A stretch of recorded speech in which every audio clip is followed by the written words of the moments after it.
Are we live? Deja vu all over again? We're live.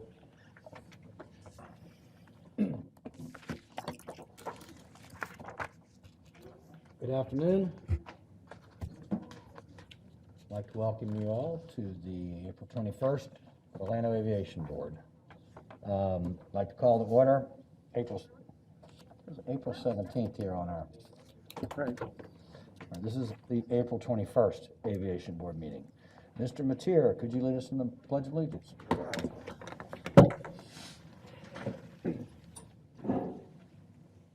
I pledge allegiance to the flag of the United States of America and to the republic for which it stands, one nation, under God, indivisible, with liberty and justice for all. Ms. Bowe, could you please call the roll? Yes, sir. Chairman Good, I'm here. Vice Chair Martinez, Here. Mayor Demings, Present. Mayor Dyer, Here. Mr. Mateer, Here. Dr. Evans. Here. We have a quorum present, Mr. Chairman. Thank you very much. Before we proceed with the agenda, I would like to remind the public that due to COVID-19 pandemic and our ongoing focus on safety, the Greater Orlando Aviation Authority will be following Centers for Disease Control, CDC, guidelines regarding events and gatherings. Seating will be limited to the seats available, and attendance is on a first-come, first-served basis. Face coverings are required, and temperature checks will be conducted before entering GOA offices. Individuals who wish to speak on an item being considered on the agenda must fill out the speaker request card. Speakers that do not have inside seating will be asked to wait outside the GOA offices until their name is called. Once done with their comments, they must promptly leave the boardroom. I asked those who are speaking today to avoid repetition, and if several people want to speak on a topic who share a point of view or want to make the same point, that those views are presented by a limited number of speakers. Each speaker has the allotted time of 2 minutes. Mr. Gerber? With regard to today's agenda, please state if you have any conflicts of interest to disclose, whether to your knowledge any person has violated the Aviation Authority's lobbying activities policy for any agenda item, and whether to your knowledge any person has communicated with you contrary to the Florida Sunshine Law with respect to today's meeting. Affirmative only. Hands. Mr. Chairman, also before we proceed, I'd like to ask the board members' indulgence in speaking loudly to the microphone, and when we're going through motions and seconds, if someone could just raise their hand so the recording secretary can capture who made the motion and who seconded. Thank you. So motion and second. Might help. First item for today is the approval of the board members' minutes for March 17th, 2021. Does anyone have a question or comment? Mr. Chairman, I know that board members just received those this morning, so if they would like to defer until the next board meeting, we can do that. I don't know that everybody's had an opportunity to look through them, but that was a pretty extensive meeting, so. Has everyone had an opportunity to study them carefully? I have not. So I have maybe not. we can just Let's go to the postpone. next meeting. Thank you. That's sensible, yeah. Does that require a motion, or you can just postpone it? No, you're just not considering it at this time. Okay. Okay. Thank you. Mr. Brown, please present the employees that we're recognizing for their years of service. Thank you, Mr. Chairman. This afternoon, I'd like to recognize 5 employees. The first 3 that I'd like to recognize are individuals that have served for 20 years. Mr. Patrick Totley, who's an equipment operator 3 at the original Orlando Airport, Orlando Executive Airport. And Ms. Vicki McKay, who's a senior construction accounting specialist with the finance department. And Mr. Carlos Reyes Villegas, who's a heavy equipment operator with airfield and ground ops. Additionally, I'd like to recognize Mr. David Cook, who's an electronics technician with revenue control in the parking, and Ms. Delandis Bronskill, who is a senior facility asset coordinator with the maintenance department. Mr. Cook and Ms. Bronskill have served for 25 years. I'd like to thank them and all of the employees for their hard work, and also recognize today as Administrative Professional Day, because Lord knows that I'd be nowhere without my administrative professionals that support us. So thank you, Mr. Chairman. Appreciate all the work of these guys. Thank you very much.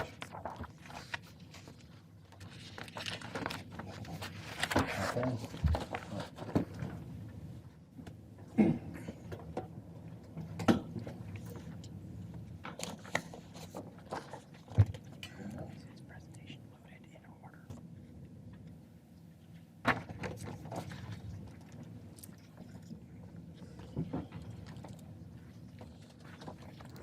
take this off here, I think. Good afternoon. Good afternoon.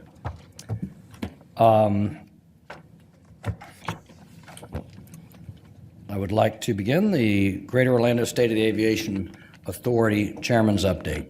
From what I understand, before I got on the board, this was almost every year that the chairman would do a state of the... It was not necessarily every year, but it was pretty frequent.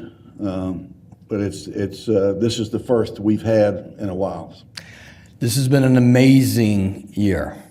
And so we all thought this was appropriate to look at where we were headed into until this crisis hit us, how this incredible team working here dealt with the crisis, and how we're coming out of it and where we're going forward. To review, this is our airport, the snapshot. We are the busiest airport in Florida.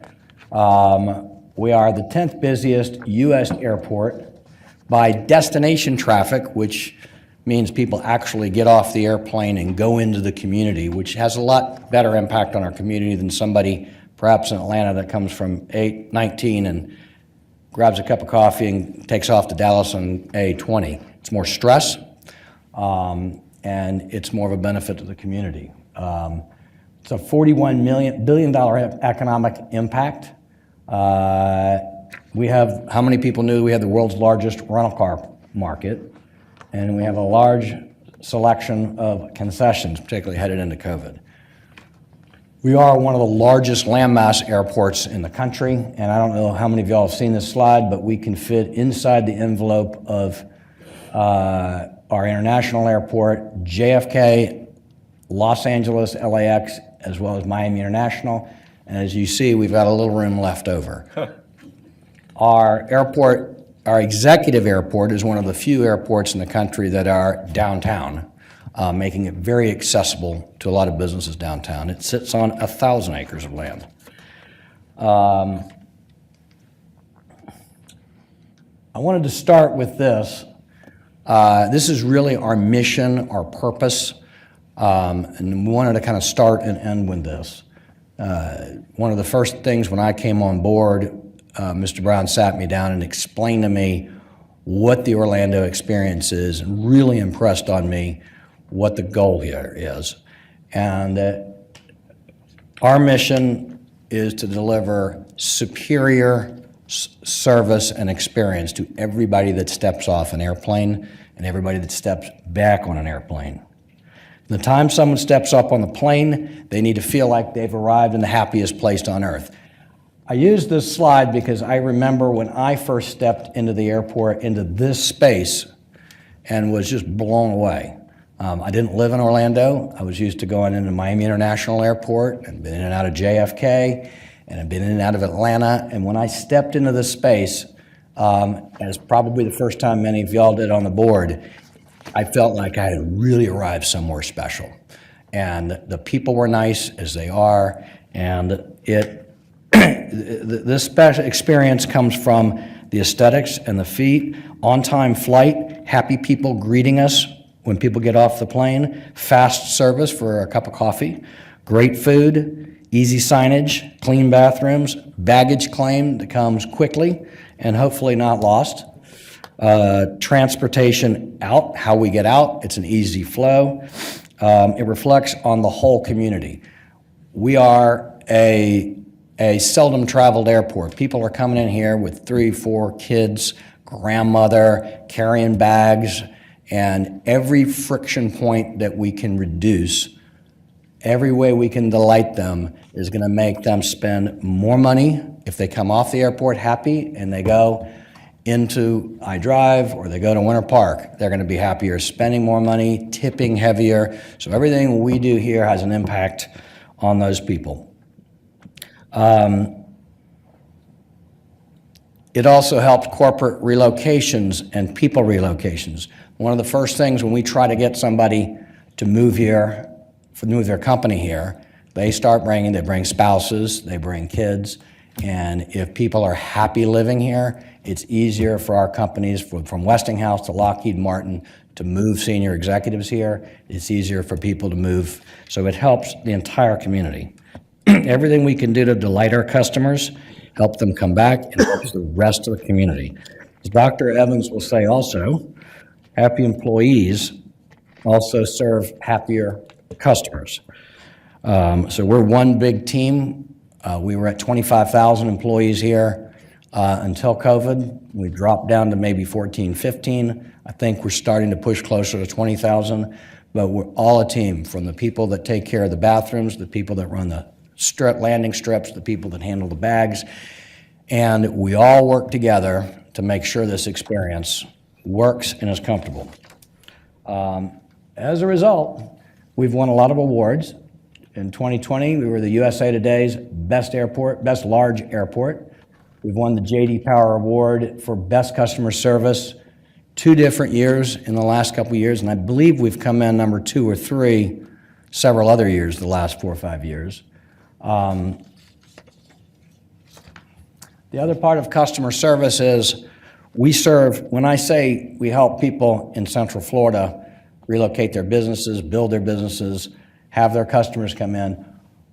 If you look at a 2-hour drive, we are the primary airport for a whole lot of people.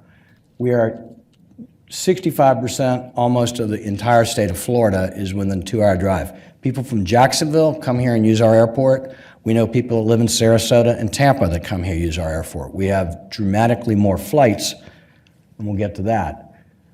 We have 160, this is pre-COVID, and it's coming back. We have 160 routes, domestic and international, that are nonstop. Nonstop routes are back again to a frictionless experience.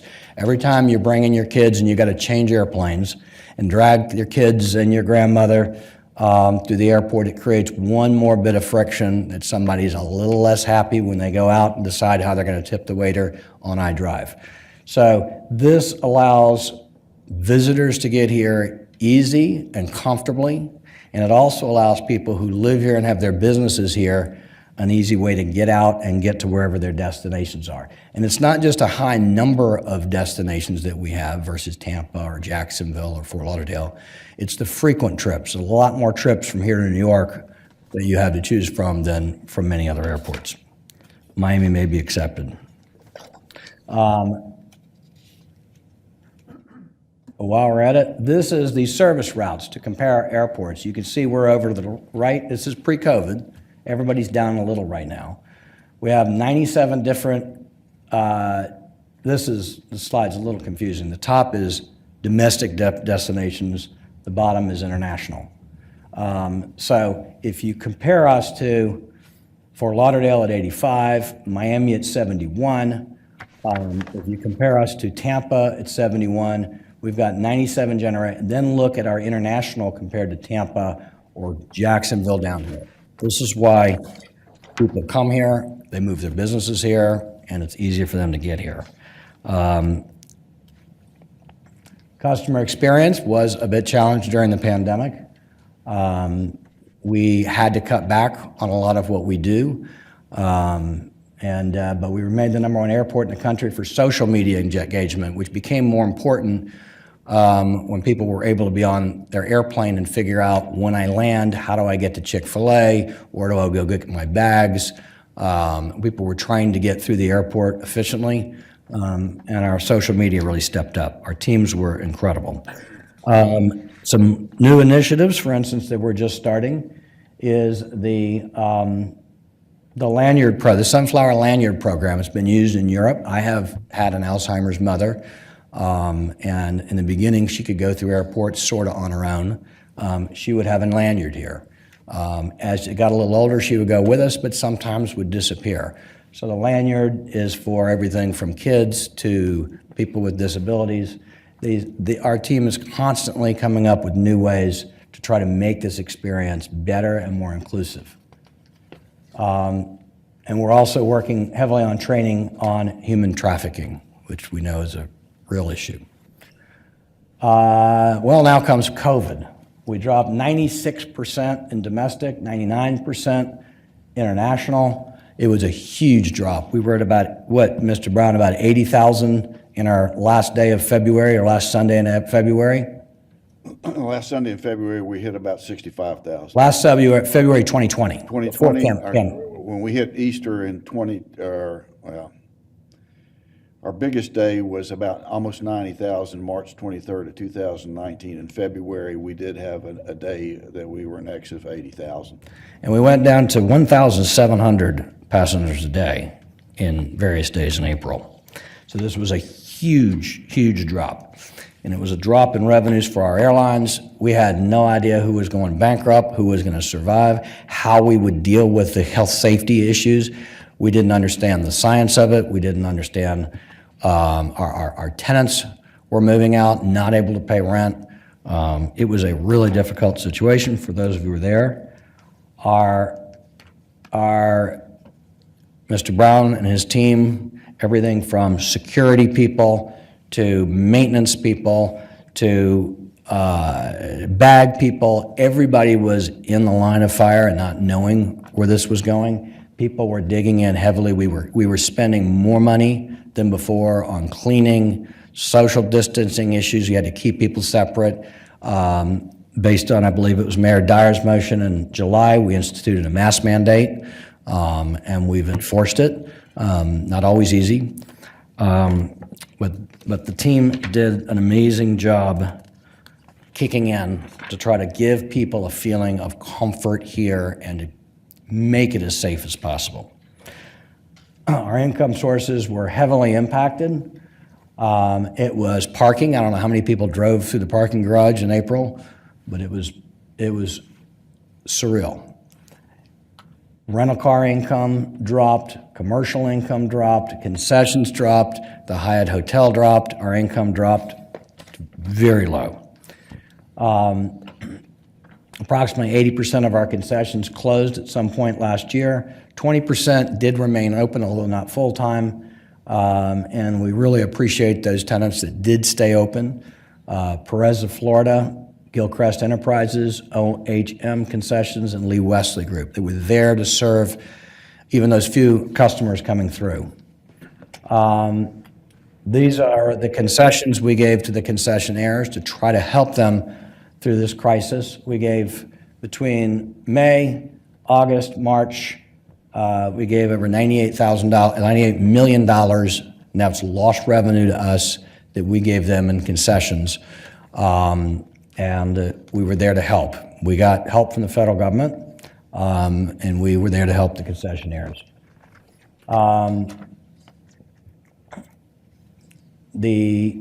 As a safety measure here, we required all concessionaires to inform GOA of any positive cases, and our guys were right on it. We had guys at Advent Health helping out.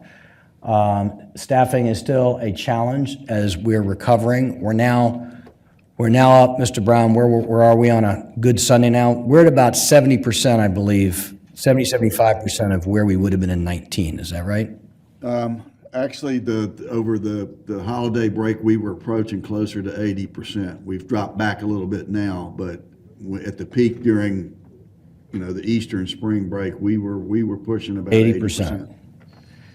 And despite the fact that we have no international traffic, almost none, and it seems to be coming back rapidly. Our concessionaires are, based on a lot of our encouragement, our concessionaires are open. We want them to be open. We want them to be there to serve customers and to bring in gross revenue for us. Unfortunately, our gross revenues from the concessionaires is not 80% of what it was in 2019 for a couple reasons. One, a lot of them are not getting open full-time. And number two, our customers are not as comfortable. They don't seem to be spending the money per person that they spent back in 2019, and maybe because of still discomfort with COVID. Several businesses closed fully last year.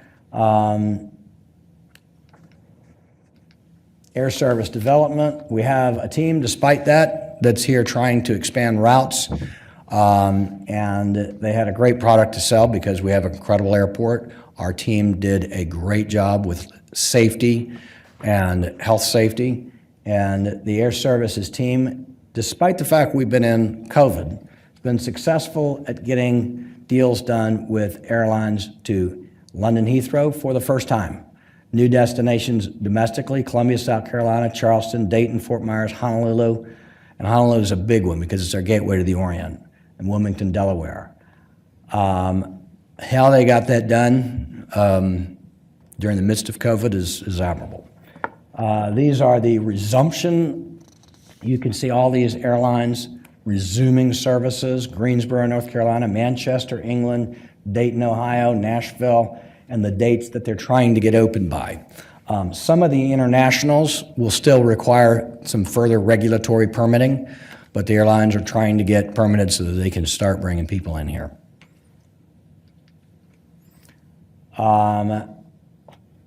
We believe that seat capacity, whether people sit in the seats or not, will exceed 2019 levels by May 7th.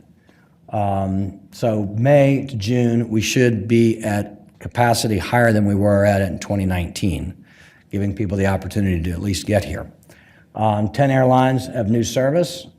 We have enhanced destinations to Austin, Nashville, Domingo, and Boston, Massachusetts. This kind of illustrates how bad it was. The red or mauve color is with the dates. So the peak there was at the peak in red or mauve is March 2020. And the turquoise is the year before that. So the turquoise is a normal year, and you can see how we plunged, and you can see how we're climbing back. And this ends end of February, so the time we add March and April, hopefully this will look even better. We're the number one airport in the United States right now for TSA as a destination airport. We have great COVID testing facilities here that Advent Health is doing for us. We're CBAC certified. We've got 85% of our concessions are open. Most parking options are open. Our vending machines are back in with PPP material. And our Android and Apple directional services are in. This is a great chart that shows how we've fared compared to other airlines. And this is back in January. We've obviously done better since then. But you can see the least impacted was San Juan by COVID. Fort Lauderdale next, DFW, we're number 4. And we're way ahead of all these others. You can see San Francisco down at the bottom, most impacted by COVID. Again, another testament to Mr. Brown and our whole team here. South Terminal construction. We had a $3 billion project, a state-of-the-art South Terminal under construction. At the time we got hit by COVID, we did not know how long it would last. None of us predicted a vaccine. And we made cuts of about $360 million, and Mr. Ramaki will talk about that shortly. And we may need that space if traffic comes back fast enough, but we cut sections of the airport out of an abundance of caution. And capital improvement plan, $3.8 billion, largest construction project in history. We are rounding the bend for the final inning over the next year to complete. And we had to scale back our gates from 19 to 15. How many of y'all have taken a tour of the South Terminal recently? Board members? You 3 haven't. You mayors should take, it's an amazing, and I'm really curious as to what Mr. Mateer saw, because this amazing state-of-the-art bag handling, we've got some real cutting-edge logistics in here, particularly with bag handling, ramp control, and it's a real exciting thing to see. I would urge each of you to go through the South Terminal, go through it every few weeks if you can. I'd also urge you to do it with your spouses or friends, because they're going to be good at looking at how it's going to look, how it's going to feel. Hopefully you don't find anything that needs to be changed, and it's probably late to change a lot, but it's easier now perhaps than later. And if we do have something to upgrade, maybe we go to Mr. Deming's wife and see what we can get from Washington. But I think you're going to be very impressed with what we have, how it works, how it runs. I know Mr. Mateer is going to take a special look at how the logistics work with the bag handling, and we all appreciate your input. You've been in how many airports operating? A lot. 40? Right. So that's a good comparison. Future income diversification. Every time we have a recession or a September 11th, we talk about how we can't be relying on tourists anymore. We've got to diversify. And we've done a pretty good job in Orlando over the last 20 years. But our airport is what, 95% passenger traffic? And everybody that we've got, what percent would you say is passenger versus freight? We're almost, most of the cargo freight is going to come in belly cargo, although we have seen a pickup from FedEx, UPS because of COVID, as well as Khalida Air, which is a contractor for Amazon. So in terms of the revenue stream, you're probably close, probably 3 or 4% of the revenue stream comes from cargo. The rest of it's all passenger activity. And the rent-a-cars are dependent, our rent-a-car revenue is dependent on passengers, and our concession revenue is dependent on passengers, and our hotels dependent on passengers. So we thought about what we had as an asset. We thought about taking a look at our thousands of acres of land. We've got both at executive and our airport. We want to be very careful about this land because whatever decision we make now, it's going to impact us 100 years from now. We don't want to build something now that we find some incredible use for a year from now. So we wanted to be wise and plan. So we went to UCF, and who agreed to do a big study for us. And it's a feasibility study to look for what kind of unique uses we can bring here. Their job's not to go out and get those uses. Their job is to look at our strengths and weaknesses, and they're working closely with our airport team and our real estate committee. We have some unique strengths. We have 1,200 acres right here that is permittable, developable. There's a lot of land here that maybe one day we can permit or expand to, but right now we've got 1,200 acres. We've got 4 parallel runways, and one of them is 12,000 feet, which I think, Mr. Brown, is one of the largest in the southeast. Actually, we've got 2 of them. They're all the legacy. They're the old SAC runways that were here at Pine Castle, then McCoy Air Force Base. Nobody in the state of Florida has one that long. No, sir. Not that I'm aware of. And maybe only a few in the country. So that's capacity, that's expansion capacity. Miami can't expand. Fort Lauderdale really can't expand. Tampa will have a more difficult time expanding. We've got 4 parallel runways. We've got access to, we're in the middle of the fastest growing state in the country. And we're right with highways crossing us. We're between 2 expandable ports, between Tampa and Port Canaveral. We're close to the Space Center. We have some amazing advantages. We're looking for the focus.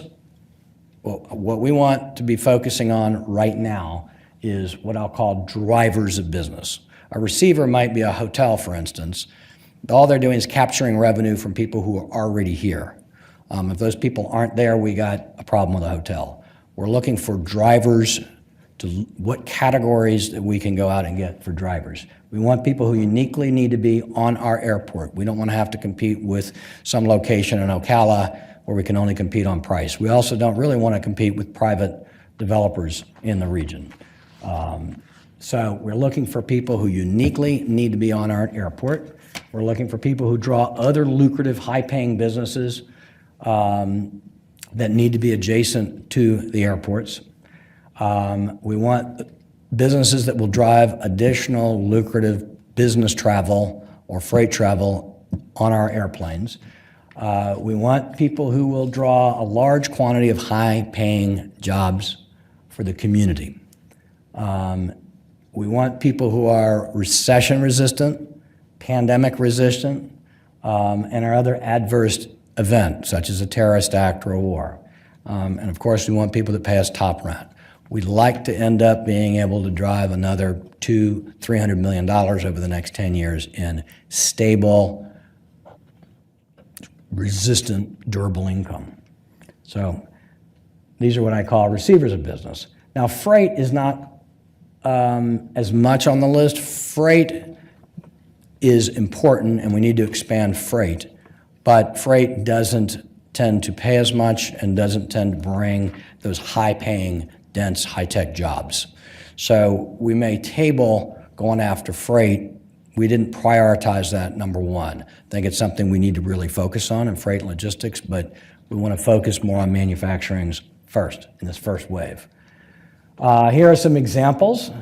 Airline manufacturing and education, pharmaceutical. As you may know, there's a big push to bring pharmaceuticals and manufacture them back in the United States.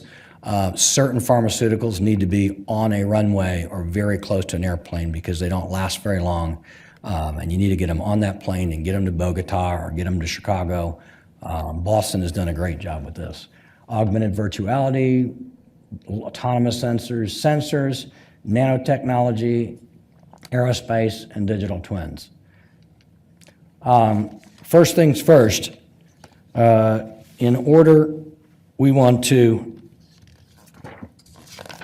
flip to the right page. We want to determine which drivers we want to focus on. And that's the first exercise, and it could take 4, 5, 6 months to really hone down what categories from around the world are best targets for us. We want to seek some infrastructure assistance, and now may be a good time because there is infrastructure money coming in. It's the assistance that will help us on these drivers. After that's done, we would assemble a development and marketing team that's focused around those drivers. If we think it's pharmaceutical we want to go after, that might be one set of skill.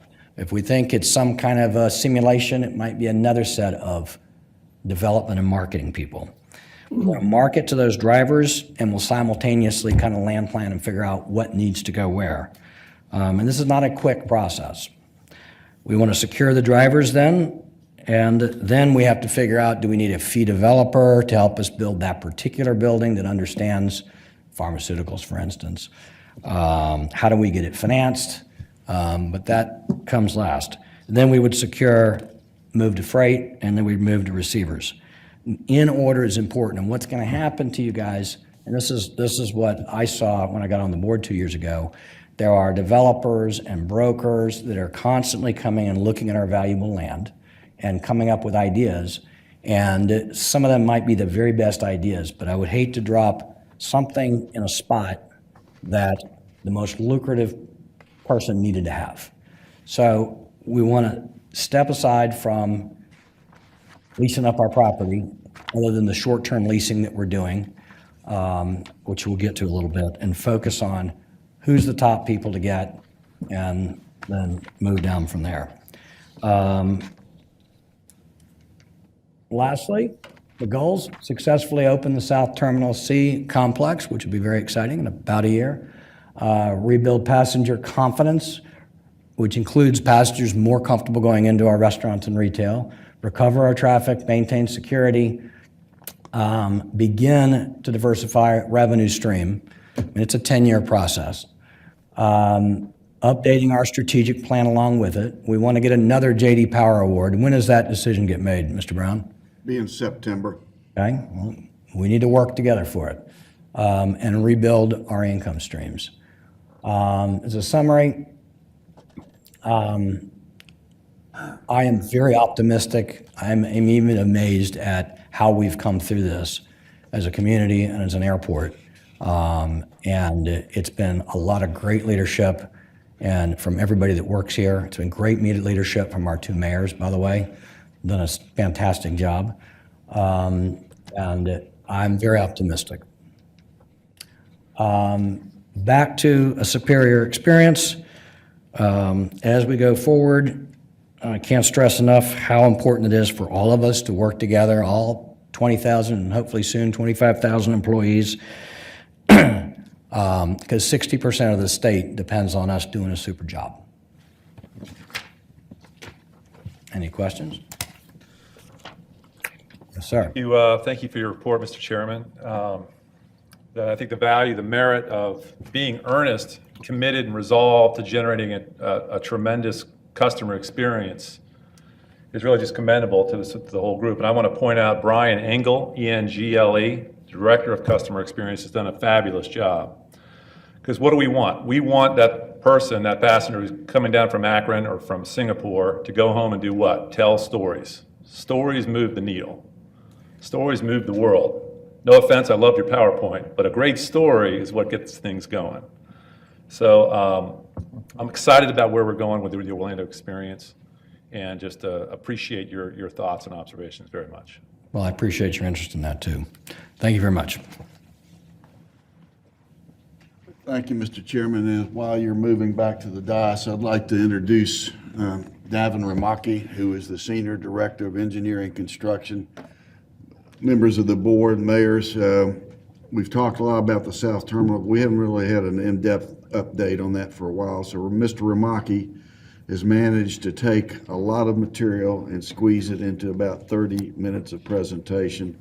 And I think you'll find it interesting, informative, and I think the public will benefit from that as well. So with that, I'd like to turn it over to Mr. Ramaki.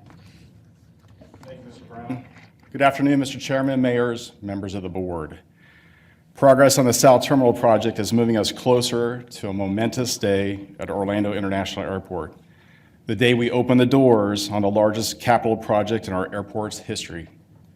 Construction continues on this complex, technologically advanced facility, which will help us meet the needs of the traveling public and increase our capacity. Much of the work on the external structure has been completed now, so we're focusing on finishing the interior and finalizing touches for the Orlando experience. This includes state-of-the-art baggage handling systems, interactive media experiences, and crucial enhancements that meet industry requirements and trends for safety and security standards. As Mr. Brown said, trying to condense this presentation down, I'm going to touch on the many elements of the project, our team, and numerous controls for scope, budget, and schedule. First, I'd like to give a refresher on our master plan. We plan for the long term and budget and more discrete elements with our capital improvement plan, our CIP. I'm going to throw around a lot of acronyms today. I'm going to try to spell those out first and then go into just the acronyms to kind of keep this thing moving. So we have 93 gates in the North Terminal. We have 120 gates currently master planned for South Terminal. And as the chairman had mentioned, we have plenty of acreage for future expansion, so roughly 11,600 acres here. And I always like to say this for the public, there's no new runways, so let me dispel that rumor as well. Why the South Terminal? Well, let's talk about the North Terminal. Most people don't know this, was only designed to handle 24 million annual passengers. A couple other board members have heard this before. So we went through a series of optimization and efficiency projects, and we completed all those to stretch. We stretched at almost 51 million annual passengers before the pandemic. And we know that's going to rebound, just a matter of time. Our sweet spot for customer service before customer service degradation is about 45 million annual passengers.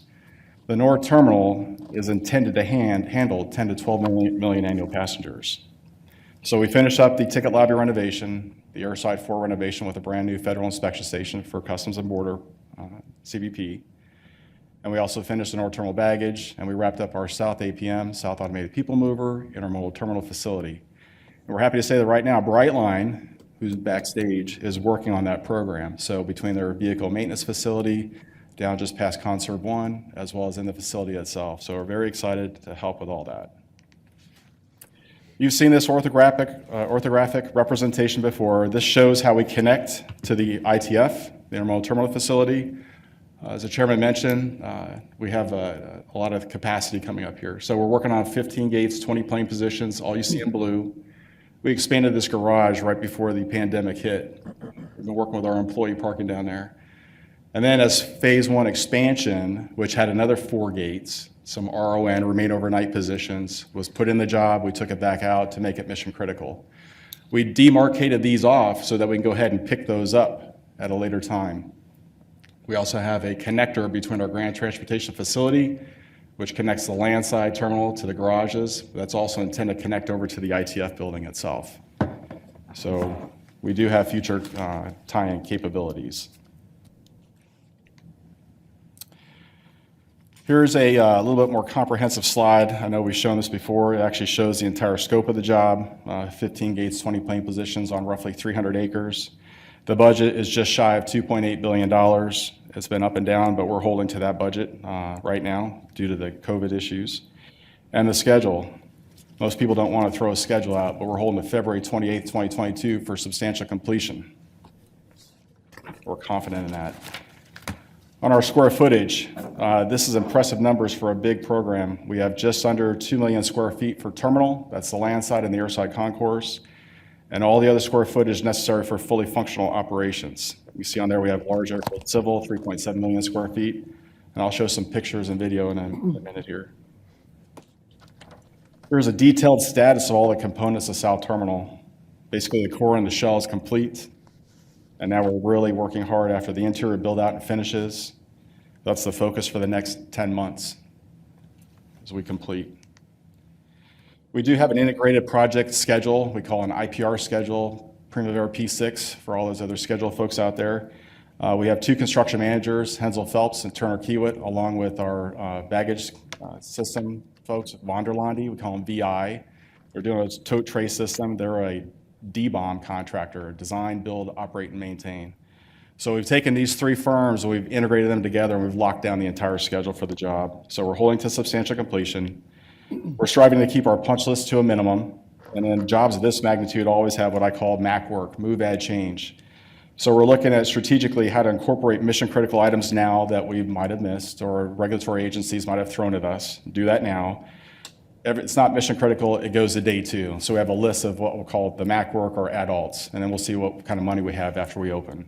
Anytime you open a large facility, you're always going to have to fine-tune it a little bit anyway.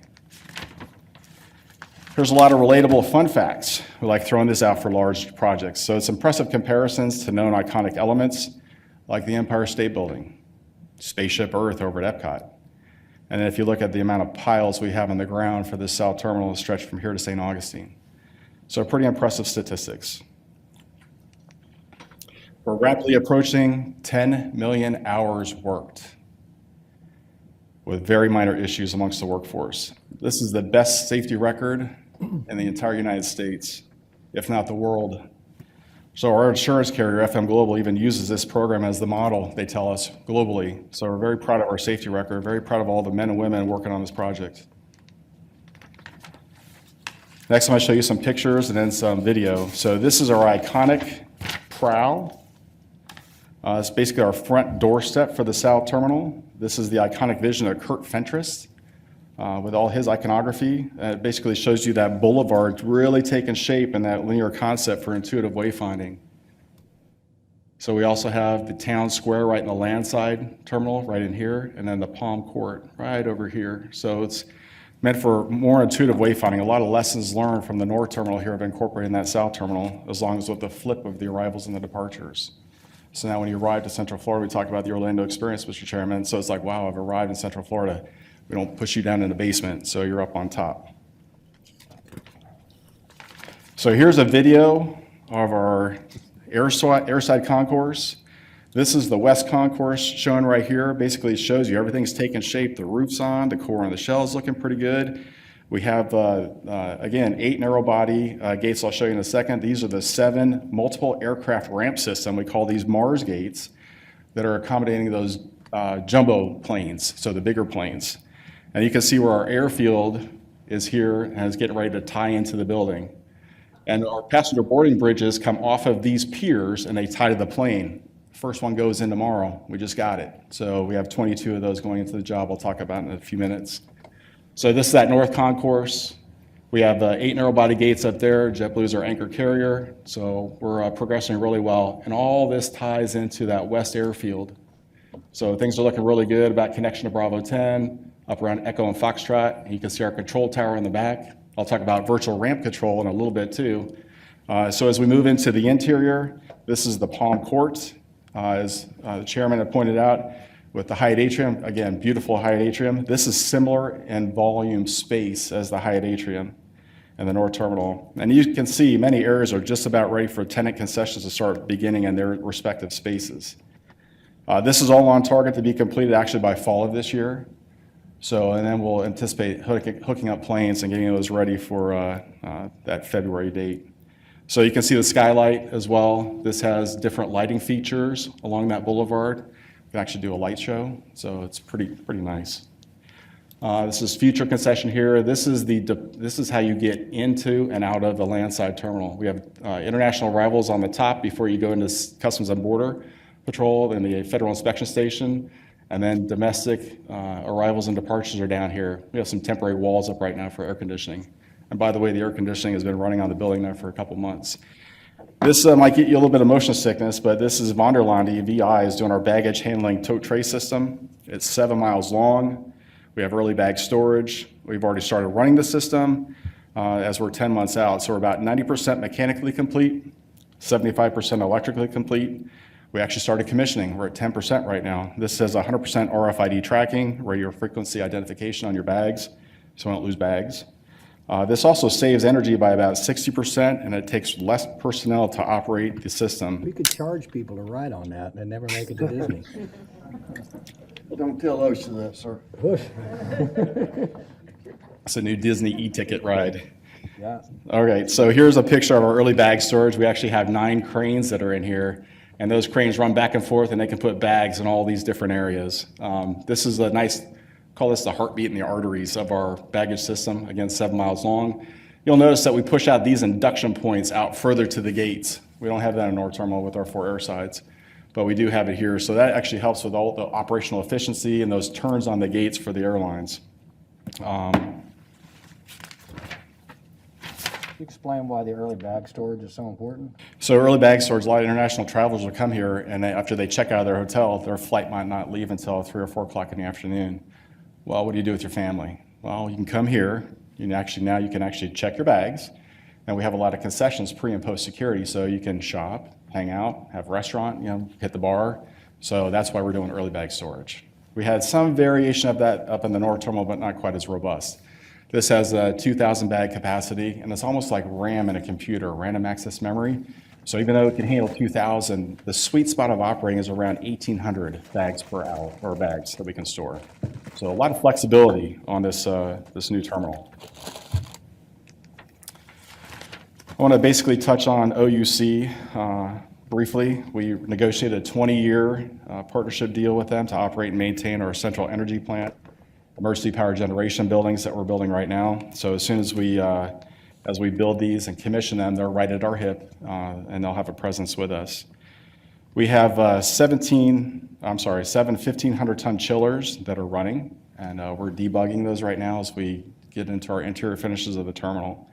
And we have 7 4,000 kW generators. Big power, big backup power to run the terminal. And actually, we're getting ready to fire those up at the end of May. GOA has 3 chiller plants for North Terminal as well as emergency power generation here. It's all a little bit lower voltage, 480. The South Terminal is bigger, 12.4 kVA, so larger voltage, not really our core competency for maintenance and operations. So it made a lot of sense on the operational level to go ahead and partner with OUC. The good thing is they have personnel that deal with that all day long, and they'll have people on-prem, on-site monitoring 24/7, and they have a 30-minute response time for anything we need. I believe the final parts of the deal are going to come to Mr. Brown, Ms. Sharman very shortly here, and I'll come back to the board as well. But things are going well with OUC out in the field.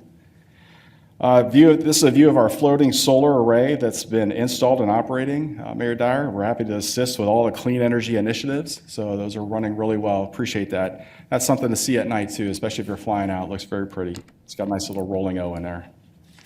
And we're actually putting energy back on the grid too. Okay, next I'm going to discuss our team managing the scope, budget, and schedule. Okay, this is a lot. This is our eye test.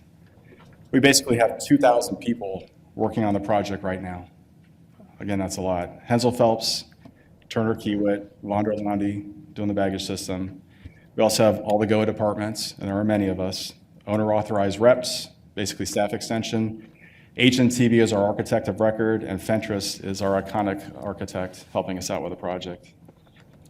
And all in all, on a job of this magnitude, other jobs that scale up like this around the world are about double our staff. So we're running at about half of that. So just being fiscally responsible And to me, I think we have the right amount of people doing the right things. We're getting that extreme value added out of a smaller group to help manage scope, budget, and schedule. I'm gonna hit each one a little bit here. So on the owner authorized rep, basically, if we have 5 key firms, GCI, CMI, KMI, CMTS, and NV5, they act as staff extension for my team, as well as the rest of the GOA departments. They understand GOA processes. Some of them have been here for 25 years. So they really know how to navigate the systems, and I'll talk about our governance in a minute. But they're experts also at design and construction. They help us with all these duties and then some every day, so we're getting a lot of good value added. Here's an example of the monthly report I've talked about before that you get. Again, we have 49 GMPs, guaranteed maximum price addendums, between Hensel Phelps and Turner Kiewit. It's a lot. We did that just to help manage the project. So you get copies of these with the GMP updates. And again, that integrated schedule is between 3 parties, tri-party agreement, Hensel Phelps, Turner Kiewit, and BI for the baggage system. And they're all right on target. HNTB, I know Bill Brooks is in the audience. Hey, Bill. Also helps us with their 41 sub-consultants. So we have a lot of experts around the Central Florida region, as well as office support across the United States on this. They help us with everything that they're doing along the path to completion too. I want to do a special shout out for JC Artiaga. JC, as I call him, he's the architect of record. He's also a chief building official, which helps on the team. That's helped us a lot with the city building department, with Tim Johnson, the deputy director, and Roy Eaton, the chief building official as well. Able to resolve get in front of a whole lot of design issues. So that really helps. And all the field inspectors, really appreciate all of them. So a lot of good work by everybody. Besides routine updates I get from Bill, as much as we talk, we also receive a monthly report from them for our A&E side of it, architect engineer, for all design and construction administration. Next, I'll discuss various other controls, processes, and policies involved. So RW Block has been around on this property for quite a while. They now go by Answer, and I believe that came as a name change too through one of our committees. So they're embedded on my team as well as Ms. Sharman's with finance. And their role is to help us out cradle to grave for any money aspects whatsoever on the program. It involves typically funding plans, the design, start those up, and the evolution of all those funding plans so we're compliant, all the invoice reviews and processing, and then help with change management on a job of this magnitude. Here's a snapshot of invoices they review with a fairly small team as well. We're placing, just as a curiosity factor, we're placing about over $3 million a day in building work itself. So there's a lot to keep up with on the administrative side of this. Their group basically audits the invoices before it even gets to go review and payment. Funding is very complex. Mr. Chairman, you've heard us talk about that in our 3-hour brief to you. That's been one of my hard lessons learned for the last 7 years that I've had this job. So as they help us out, they navigate the process with us between funding and everything else. So really appreciate their help with Ms. Sharma's group as well as mine. Basically, the funding plan is a continuous evolution all the way through the job. This is just a snapshot by asset class for the South Terminal components. There are volumes of funding charts that back this up and are tracked for total compliance. A lot of rules come with the different variations of funding that we have. We also receive reports to help understand key performance indicators on the project. We're really tracking contingency too, so that's what Mr. Brown and I are really focused on as we go forward, just to make sure we absolutely have enough money to get to the end of the job. And I'm happy to say right now we do, barring anything out of DC. So we're good to go there. That was meant as a funny, sorry.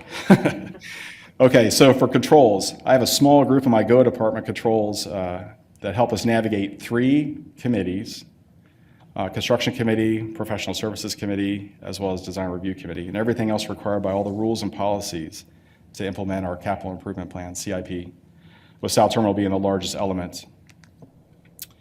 I'll touch a little bit on this. This is a high-level refresher of all the governance we have involved with the program and everything pretty much we do at GOA. Everything about the South Terminal has been and continues to go through all these levels. You at the board pretty much approve everything. I'm going to talk about Capital Management Committee, basically the South Terminal delivery method of CM at risk, as well as our design, build, operate, maintain for Vonderlande, and the design, build aspects of the airline spaces.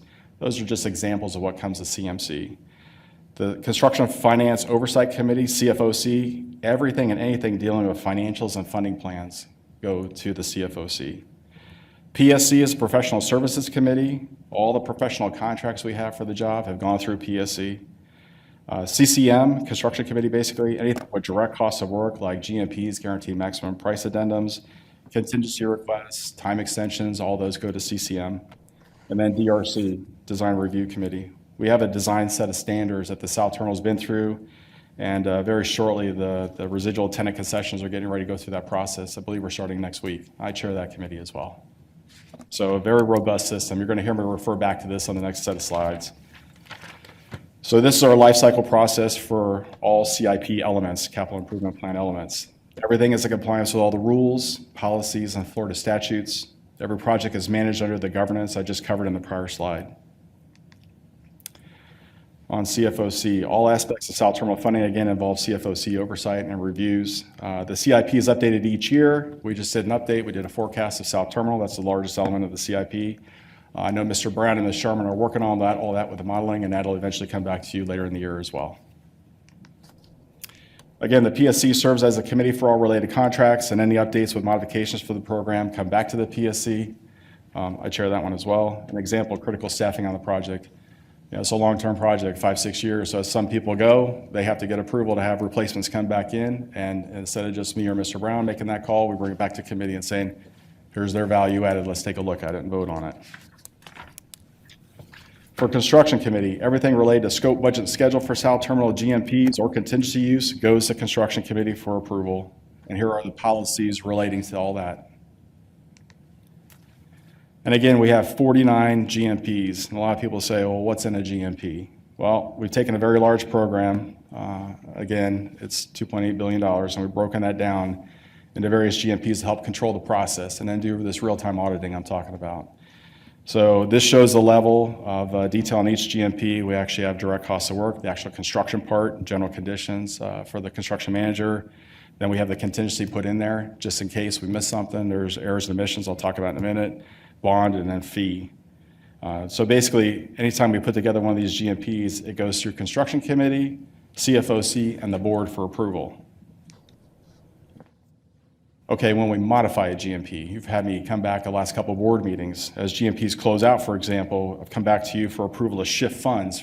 Let's say we save money, which we do most of the time, knock on wood. So we'll save money and we'll want to shift that to another similar type GMP to handle any kind of like work that maybe the regulatory bodies have thrown at us. So that's an example of all that comes back to you as well. Let's talk about contingency for a minute. Inside each GMP is that owner and construction manager allocated contingency I mentioned. Any use is vetted on the team, by the team, and goes to construction committee for approval, and then sometimes CFOC is required as well. Here's just a snapshot of all the parties that have a hand in contingency review. We have owner authorized reps, the answer team for funding, legal, and finance. So we always have a minimum of 3 to 4 sets of eyes on everything that we do.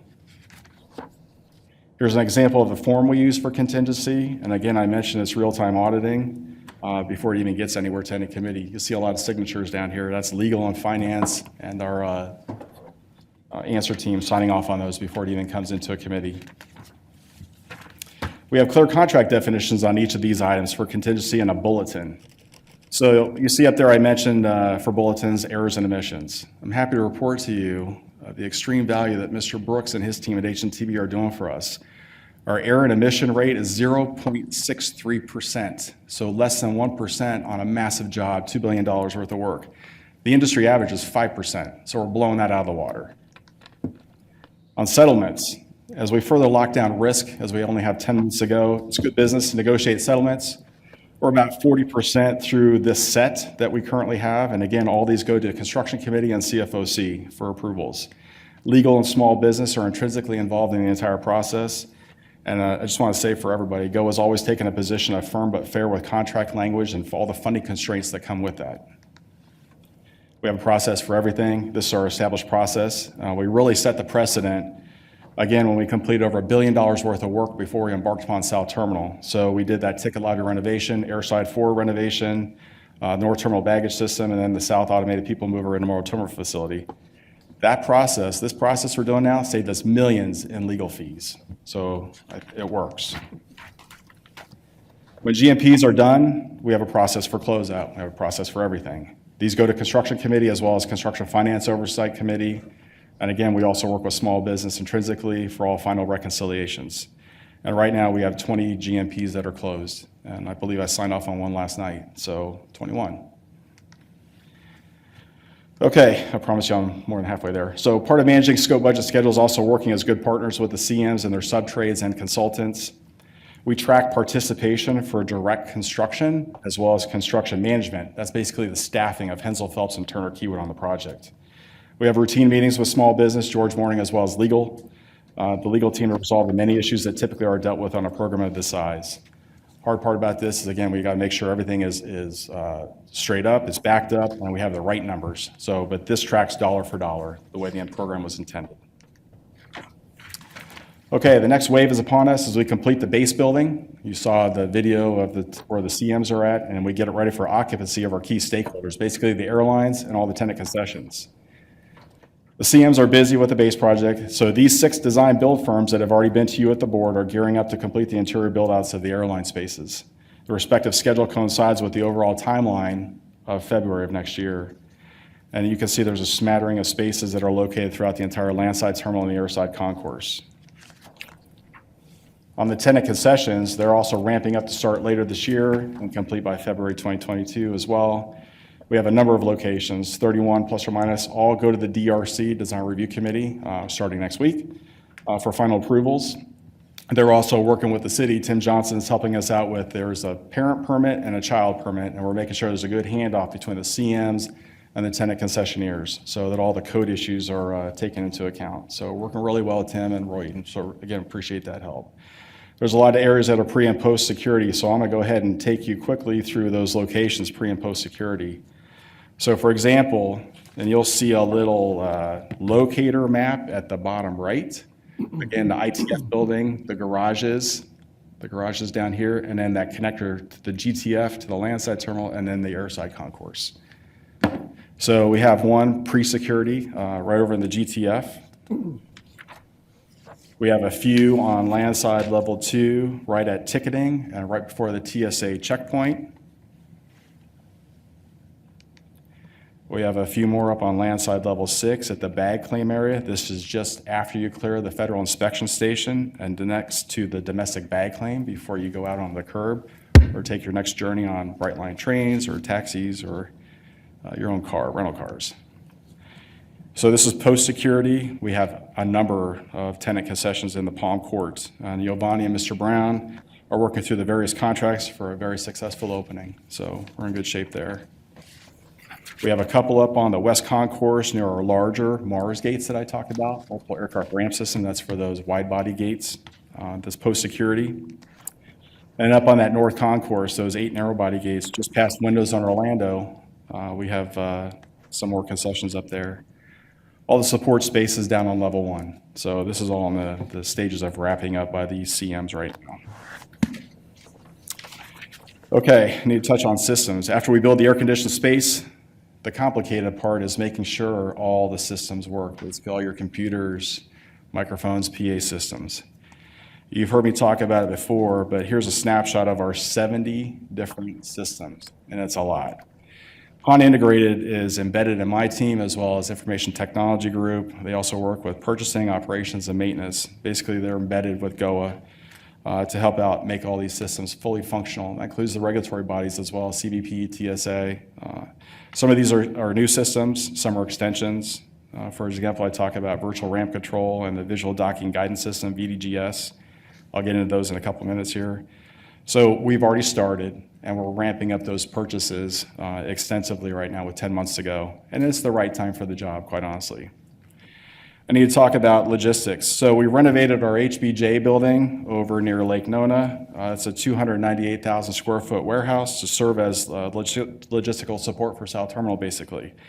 This helped us out immensely with the baggage handling system with VI. We're able to bring in all of our overseas shipment of materials, and you can see even before COVID, we got those here, got them to at least the property, and we're able to go put it in the building, and now we're running the system. So great partner work there on it, and we're set up for the now receiving configuration and integration lab for all the hubs, servers, routers, everything needed for those South Terminal systems. Here's a picture of the configuration lab. I think there's an IT guy in the back and a couple of OERs there. So basically, as we get all these components in, all those will populate 110 communication, low voltage, those systems rooms in the south terminal. All right, touching on experiential media environment, EME as we like to call it. This is what we envision as state-of-the-art interactive digital media. Basically, it's a complete enhancement of the Orlando experience. And again, that's bringing in that natural light, foliage, fauna, local elements of Central Florida, all the water elements brought inside on technology. So you can see here the portal on the right-hand side in the Moment Vault. And you saw the Moment Vault steel on the video I just showed you of the airside concourse. SACO is contracted through the construction managers for the structures with oversight by Han to make sure all the labor, materials, and equipment are managed well. Basically, the three elements, windows in Orlando, the portal, and Moment Vault, well on their way to completion. And filming is underway with Ms. Fennell and Mr. Brown by Gentle Home. So they're actually doing all the filming. And this will be Hollywood-style projection. Those screens are 2 millimeter. So those of you that are in the industry know that that is the top whiz-bang on digital. Okay, next I'll provide information on these critical systems: baggage handling system, passenger boarding bridges, visual docking guidance system, and virtual ramp control. Here are the various firms procured through the PSC with legal help and everybody else that helps us out that went to the board. All have contracts for scope, budget, and schedule. I'm going to touch on each element. So you've heard me talk a lot about Vonderlande, VI. They have a 7-year contract with us. This is a 5th generation technology. A lot of people think, whoa, what is this tow tray system brand new? No, it's a proven 5th generation technology out of Europe. It's already running right now, and we've got the TSA to accept it. This will be the first airport in the US that has a fully integrated, functional ICS tow tray system for baggage. Other airports are doing pieces and parts, but our entire brand new terminal will have the whole thing. So VI also has a contract for the automated screening lanes as well. That'll help the TSA through the checkpoint with passenger processing. Goes back to our mission on comfort, ease, and speed.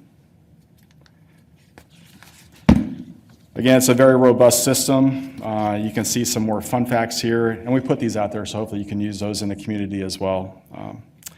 So again, this system will save money for GOA on the operation and maintenance side to the tune of about 20 to 30%, and then the electric power consumption is we'll save about 60% on that as well. So we're really being fiduciary responsible here. The induction points, again, are closer to the planes. So I got our little map up here. So this just helps out with those turns on the gates. Okay, moving into our passenger boarding bridges. So again, we have 15 gates. 8 of those are narrow body, 7 are multiple aircraft ramp system, basically the jumbo planes. So that gives us a total of 22 total passenger boarding bridges for those gates. And that can handle anywhere between a Group 3 to a Group 6 aircraft. That's the 737s all the way up to A380s, the 777X for the wingspan. And our first passenger boarding bridge is going in tomorrow. So we're pretty happy about that. So we expect to start fitting up planes later this year as well. Okay, touching on these next two systems, VDGS, Visual Docking Guidance System, that helps with airplane safety aspects. So we're looking at that pretty hard. That's going in. The virtual ramp control is used as a handoff from the tower, air traffic control tower, to ground operations. So that logistical maneuverability of the planes, and as we do talk about turn ratios on those gates for more throughput. Again, doing a virtual ramp control, that technology saved us from having to add another tower on the property, which is very costly. Next items I'll discuss are also critical components to opening and operating our new terminal. So we have Customs and Border Protection, Transportation and Security Administration, Furniture, Fixtures and Equipment, IT, Information Technology, and then we'll talk about finance a little bit. Basically, CBP and TSA, that involves their facilities and staffing. There's regulatory requirements and agreements with GOA. Our FF&E and IT, we're about 20 to 25% bought out. You get reports in your monthly report. And we're going to do special reporting as well, just so you see exactly where we're at. We're ramping up that one extensively right now. And then, again, finances are very complicated. I'm just beginning to understand them after 7 years, so pretty darn complicated. Getting into the CBP, so Customs and Border. So the scope, budget, and schedule are all locked down. We're wrapping up our final agreements with Mr. Brown and legal. Again, the risk element for us at this stage of the game is if something changes out of DC, there's a new mandate that we have to comply with. But I can tell you we're pretty nimble at adapting.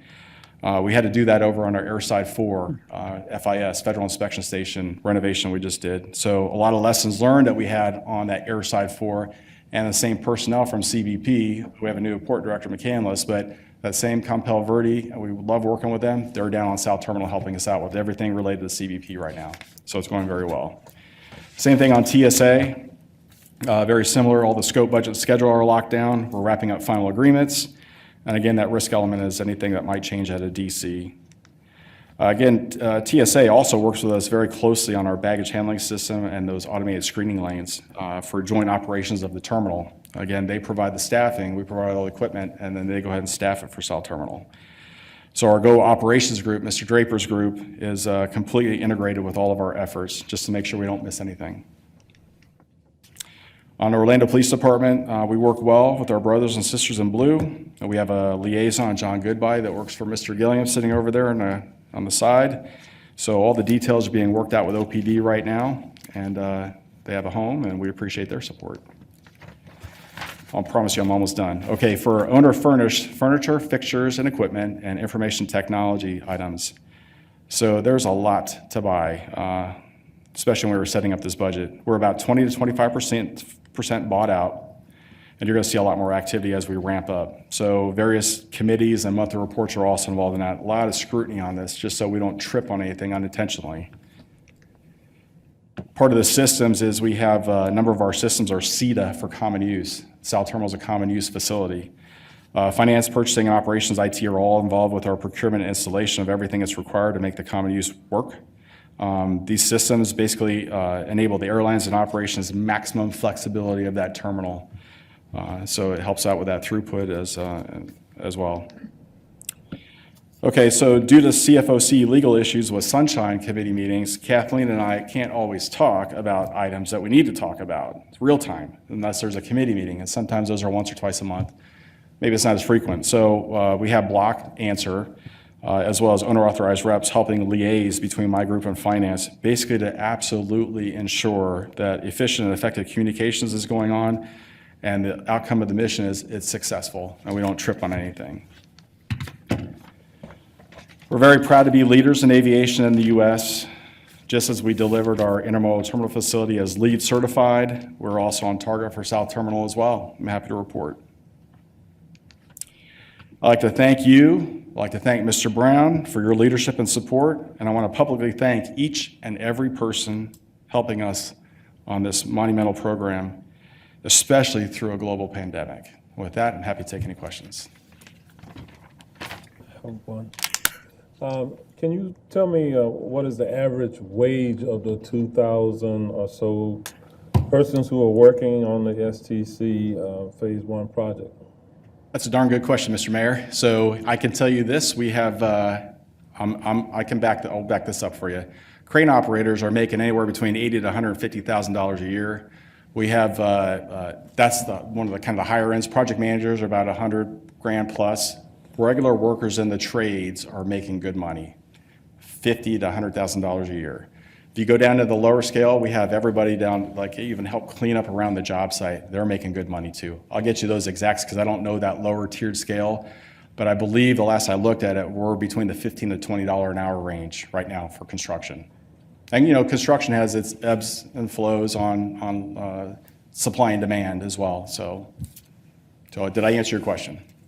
Nearly. It would be good to know because with these types of projects, you know, part of the assumptions that's made is that that jobs will be created and individuals will be making a decent wage, and I just want to validate that as true.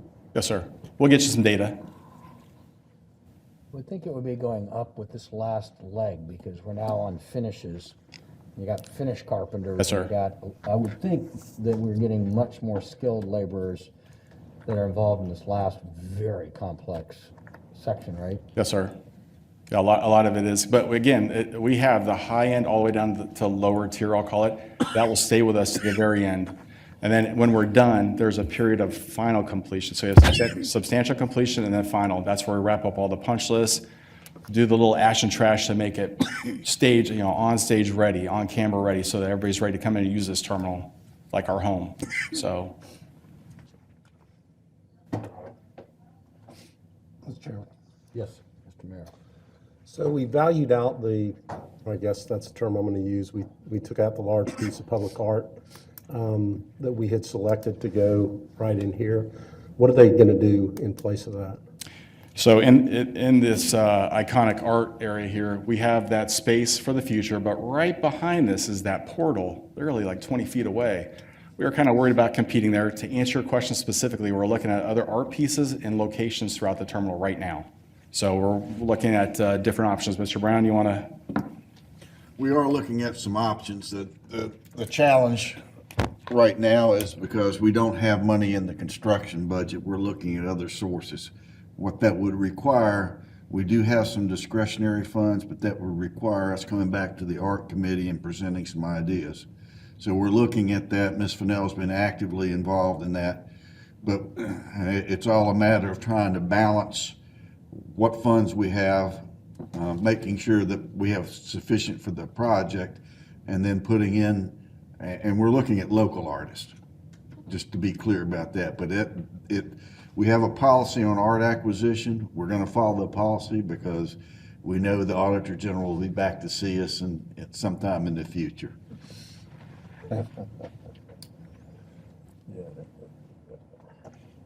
Any other questions? And if we have to wait, my own thought is, if we have to wait until we have the money to do the right thing, that might be better than doing something.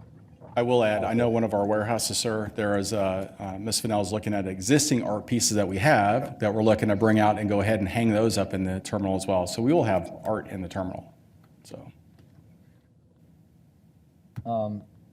You had talked about move, add, changes, and some of this fine tuning you prepared us for is going to go on even beyond opening, because you see things that need to be fixed and everything. And you said we're about 20 to 25% bought out on FF&E.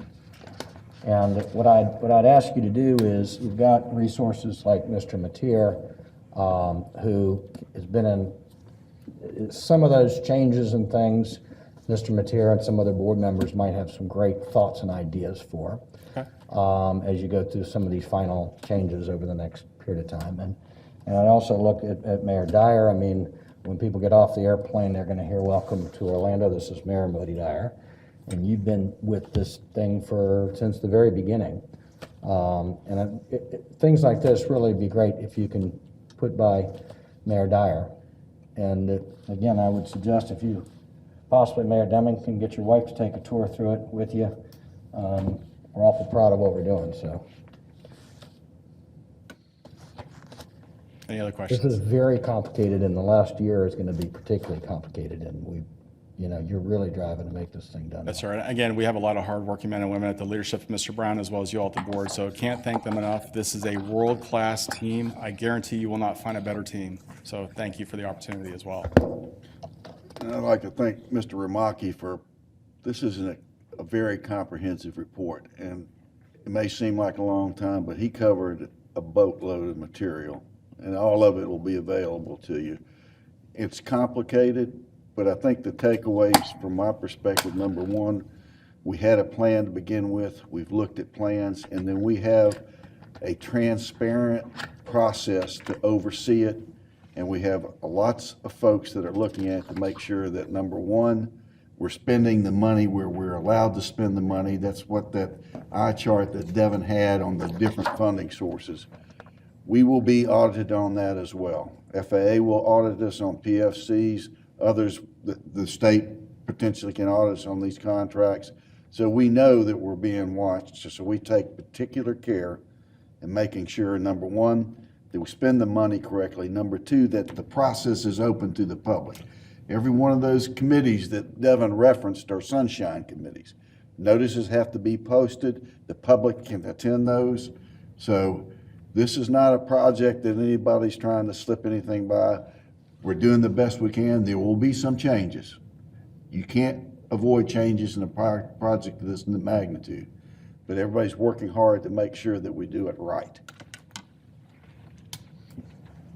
Mr. Brown, did I hear him say that it was a 3-hour briefing for you? No, it was for the chairman. For the chairman. I get a But we couple got the hours every abbreviated week. version. It still took an hour, right? Mr. Martinez? Those gates that we put in mothballs, the airline is talking in terms of maybe needing them soon, or is there any talk from JetBlue or anything? Well, what we have in mothballs, we actually have some gates, or I guess we had some piers that we were going to construct, and we had started construction. We don't have any active discussion with JetBlue or any other carrier about expanding those, because what I expect to happen, and what we are starting to see right now, is that the traffic's starting to come back. Our biggest challenge is going to be the international traffic. You've already heard a reference in the chairman's presentation to international. Ms. Jaramillo and our team are working hard. We're talking to carriers about starting new international service.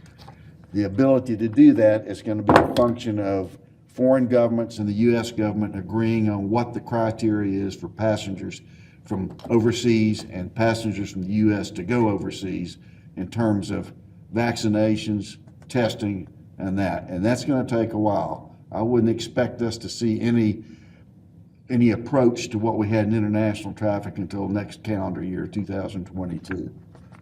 So right now, I think that, the forecast that we developed at the outset of the pandemic, we haven't changed at this point. It's the need for those gates is going to be driven not only for traffic down in the south, but traffic here. So it's going to have to be looked at from a pretty comprehensive. So I think the traffic itself will drive it. What I'm starting to see just by our numbers is that we're, at our high point, we're about 80%. On average, we're between 70 and 75. If we can continue that, which means that everybody has to get vaccinated that wants vaccinations, and that we have to control the virus, then you're going to start to see the growth come back, because that's what Central Florida has always done. The local economy is driving the traffic. We know that we have interest internationally. So the point of it is nobody is actively looking at it, but it will come back. It's just a matter of being able to navigate through all these issues and be prepared and adaptable, which is another thing that this organization has managed to do, is adapt to circumstances. Mr. Ramaki and his team have adapted to circumstance. We put in 3 additional gates and pulled them out. I don't know that anybody's done that, but we've managed to do it. We still think we're going to be on time and through the program budget by the end of February of next year. A lot of hard work yet to go. And there's a lot of issues that we still have to navigate through, but we're adaptable, and given resources, we'll be able to deal with all of it. Thank you. Good. Thank you very much. Thank you. I'll take a 5-minute break. Yes.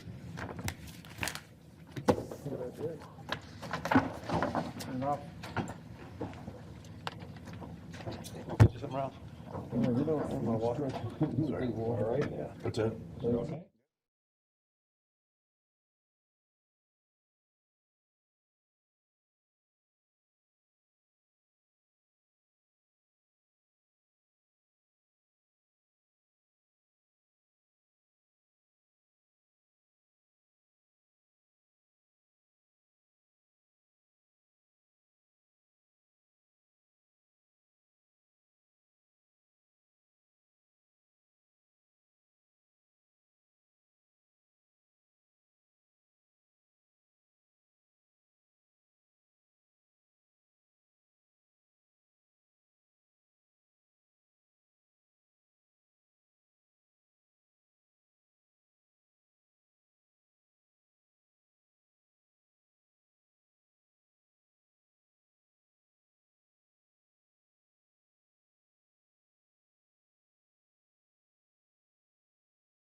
Don't want the tires out, so there won't be a lot of discussion anymore. Some people, I guess, had to go to dinner, Devin. After we talked for so long. Live again. Okay. Okay, consent agenda. Do we have speakers for any consent agenda items? No, sir. Do any board members wish to consider any items separately? Move the consent agenda. Second. Motion and a second from Mr. Martinez. All those in favor say aye. All opposed, no. Procurements, Mr. Brown. We have 7 procurements, I believe, 5 procurements. I've reviewed those with all the board members. I would just ask if there are any further questions on these procurements that are about to be released. Seeing none. Okay. Mr. Brown, will you proceed with the Chief Executive Officer's report? Thank you, Mr. Chairman. All of you should have received an email with a CEO's report. I'll ask first if you have, it looks like this, if you have any questions on that. I do have an addendum to it that was received after we sent this out. Ms. Rodriguez, our Chief Administrative Officer, and Mr. Gerber have compiled the business plans that were authorized and required by the board based on the action for relief to the in-terminal concessions last month. And I have a summary of that I'd like to share briefly with the board members with regard to what we have in terms of the reports. First of all, everybody complied. So that's good news. Everybody complied with the business plan requirements on time.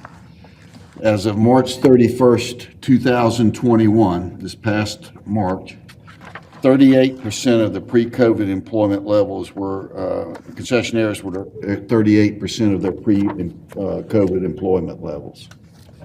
Airside concessionaires had recovered more quickly than landside. Airside concessionaires were at 46% of their pre-COVID levels. Some of the concessions on the air side remain closed. For example, the spas. Landside concessions had 35% of their pre-COVID levels. There were 2 large sit-down restaurants that had almost 20% of the unfilled landside jobs, which were Chili's 2 and Macaroni Grill. So they have not reopened. The disparity between airside and landside is because the dwell time on the air side is much longer. People are coming in and they're going to the air side. Part of that is a function of the fact that we don't have cruise traffic and we don't have long-haul international traffic. Pre-COVID, the cruise traffic would get off the ships in Canaveral at 7 o'clock in the morning. They would be in the airport by 9. The flights weren't until the afternoon, so they had dwell time.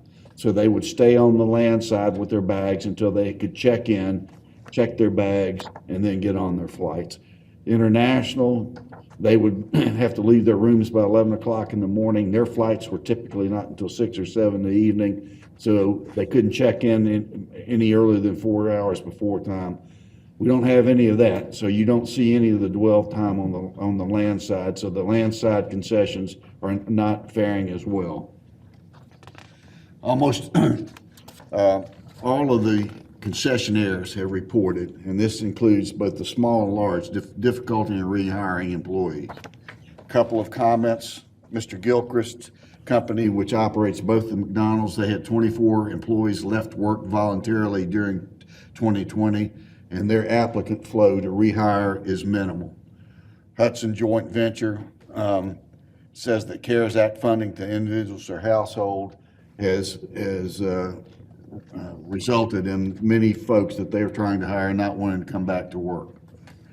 Host has offered a 2-hour per hour wage increase. They've offered new parking and transportation benefits, and they report contacting former employees 3 times. MCA, which runs the cask and larder, several employees have stated that they have since found other employment. OTG, which has some of the grab and goes over on the air side, It's been a challenge due to many still collecting unemployment benefits, rate of pay, and not feeling safe due to COVID. Ponchos, which is one of our ACDBs, the hiring pool is very low due to some help that others are receiving. And SSP joint venture, unemployment and stimulus benefits, and street side competition for jobs.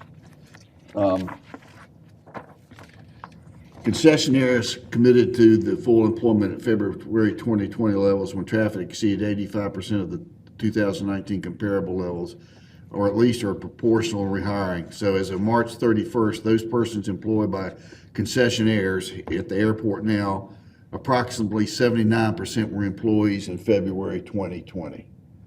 And then HM Host reported that approximately 75% of its employees on March 31st, 2021 were employees as of February 2020. So in summary, the concessions are coming back. You've already heard in the chairman's report that it's not necessarily commensurate with the comeback, the recovery in traffic. What we see in passenger behavior has changed as people become more comfortable with sit-down restaurants and sitting down and basically mixing with each other. As people become vaccinated or the virus gets under control, you'll see more activity. So the point is that it's still, even though the airport itself seems to be coming back from a traffic standpoint, there are still challenges for the in-terminal concessions. I'm happy to answer any questions. Yes, sir. As far as these tentative service starts, resumption dates at MCO, how solid are those? Is that, I'm sorry. oh, as far as the tentative service start and resumption dates at MCO list of airlines, how solid are these, or are they, is it a wishing list? Or? Some of them, let's break it down between the international and the domestic. So as an example, Aguadilla, Houston with Spirit, Greensboro, North Carolina, Jackson, Mississippi with JetBlue. The domestic destinations, the resumptions, I think are pretty solid because we don't have the kind of issues we have internationally. So London Heathrow with Virgin Atlantic and Manchester, those are going to be contingent on the federal government and the foreign governments, the government in the UK reaching an agreement on what the criteria for passengers to fly between the two countries. The same thing with Lufthansa. Lufthansa has reported to us, because there have been changes in procedures, that airports that they fly into in the United States now, that their Lufthansa, because of regulations in the German Republic, are now requiring all passengers to go to the ticket counter to check in. So you no longer can use the kiosk, you can't download your boarding pass. So those are going to present issues, and until we get those resolved, I don't think you're going to see most of these internationals come to fruition. We continue to work with them, we continue to plan, but as we've already said, we have to be nimble and agile to adapt to this. Okay, thank you. Thanks. Dr. Evans? Can I paraphrase? Do you believe, based on what you've seen in your research, that everybody who wants a job back has the opportunity to get a job back with these concessionaires? I think what I've seen and heard from the concessionaires, and I think Mayor Demings, I think you had a comment the other day when we had the briefing, you may want to add or not add as you see fit, is that everybody in the community in the food and beverage business, including the Hyatt, which is outside of the concessions, but they're having problems retaining people, getting people back, even people that worked there before. And there are a variety of reasons. Some of it has been attributed to stimulus relief. Some of it has been attributed to people are still not comfortable getting into a person-to-person environment. So there are a combination of those issues that I think are driving this right now, but that has been a theme that I've seen and heard throughout the community, in addition to here at the airport.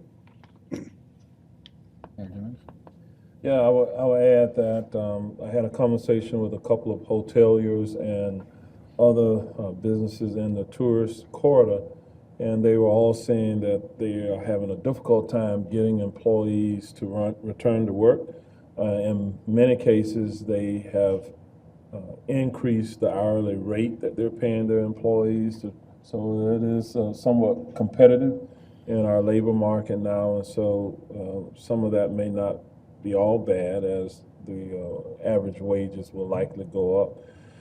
But we're in this period of time now where individuals continuing to receive the unemployment compensation and stimulus checks and all these other things that is having an impact. And then some individuals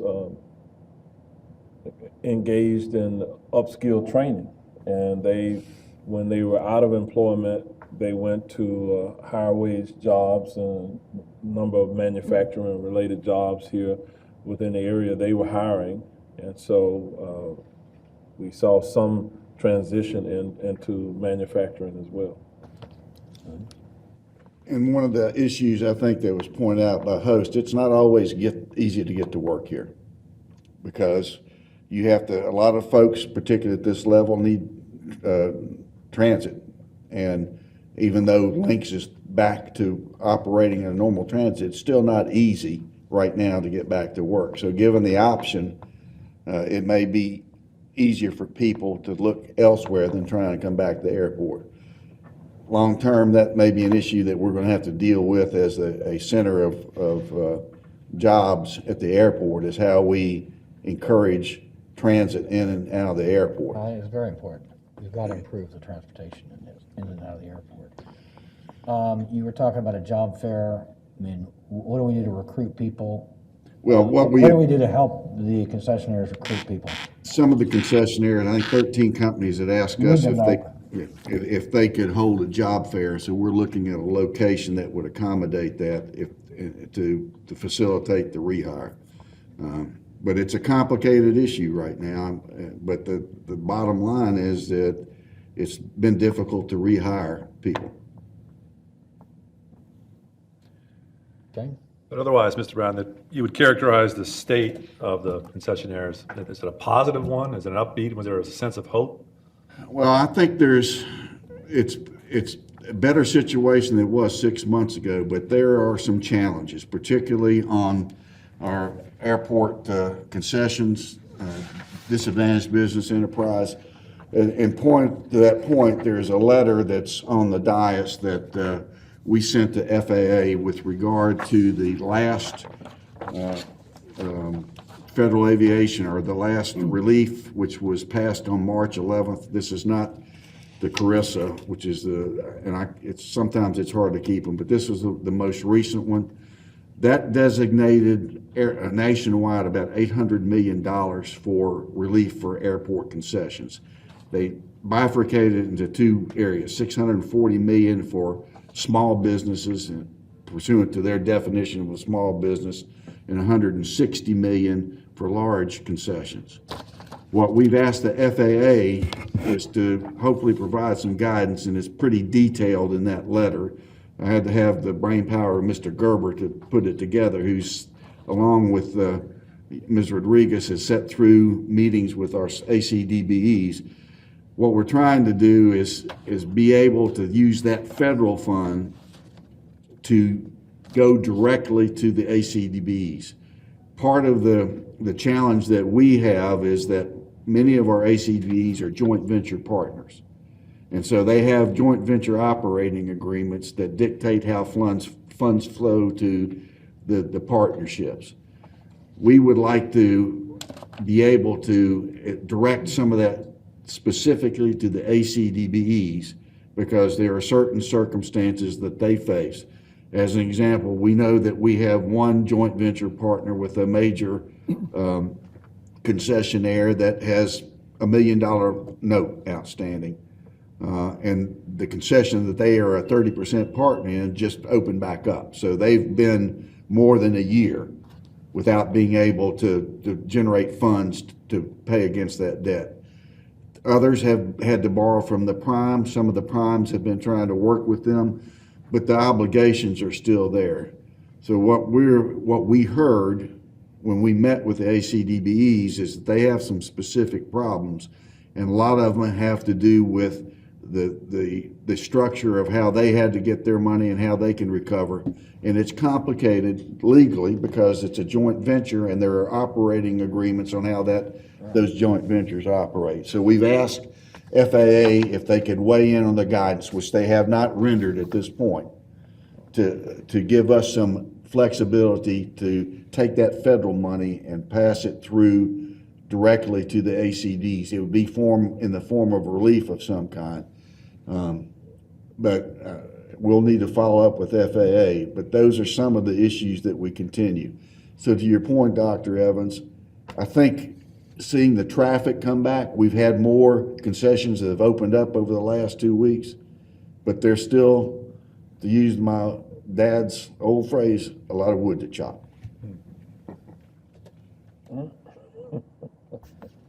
If there are no other comments on the CEO's report, Mr. Chairman, I would like to take a moment and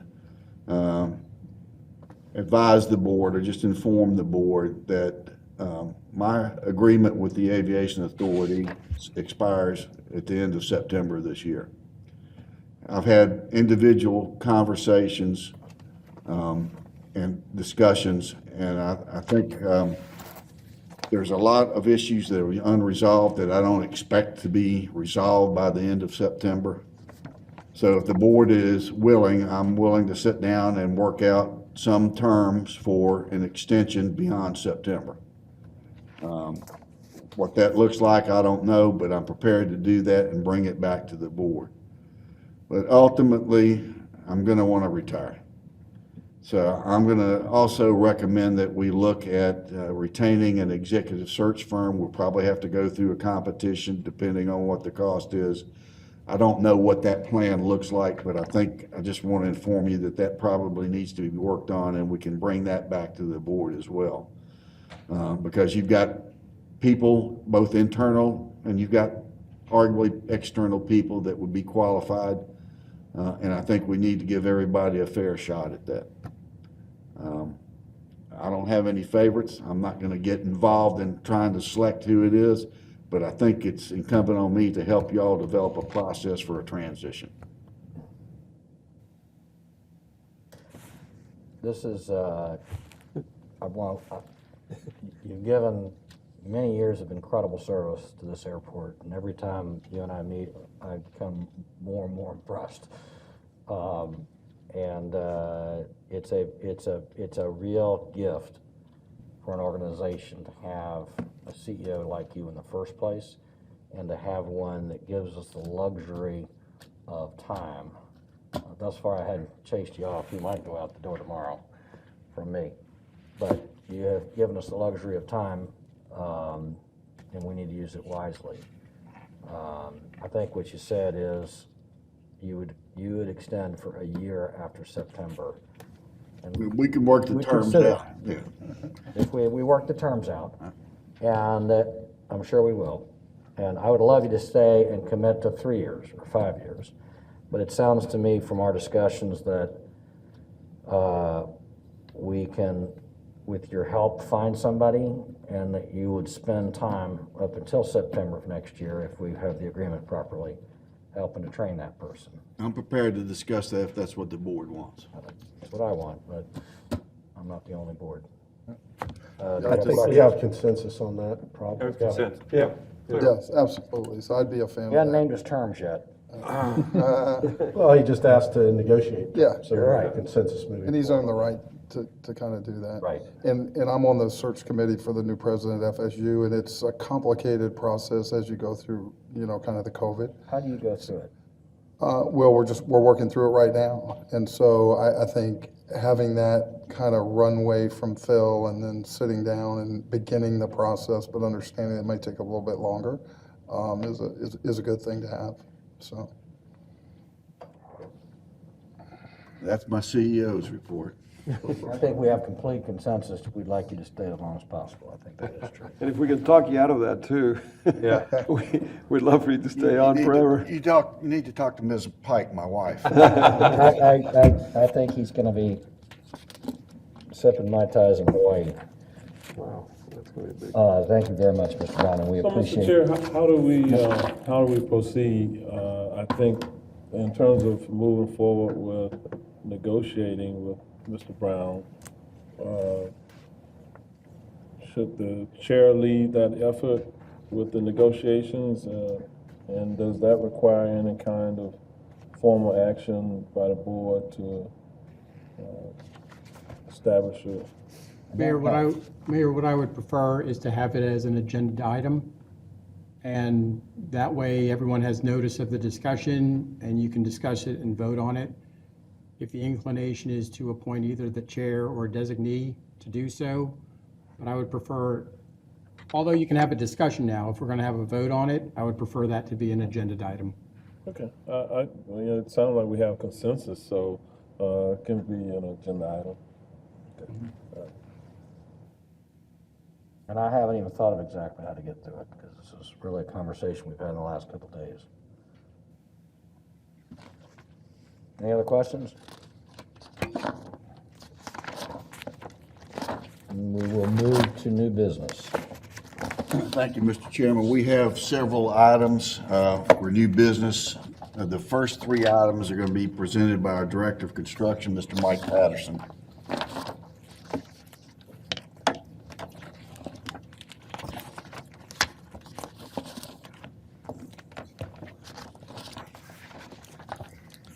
Mr. Chairman, mayors, members of the board, I'll be presenting new business items A, B, and C.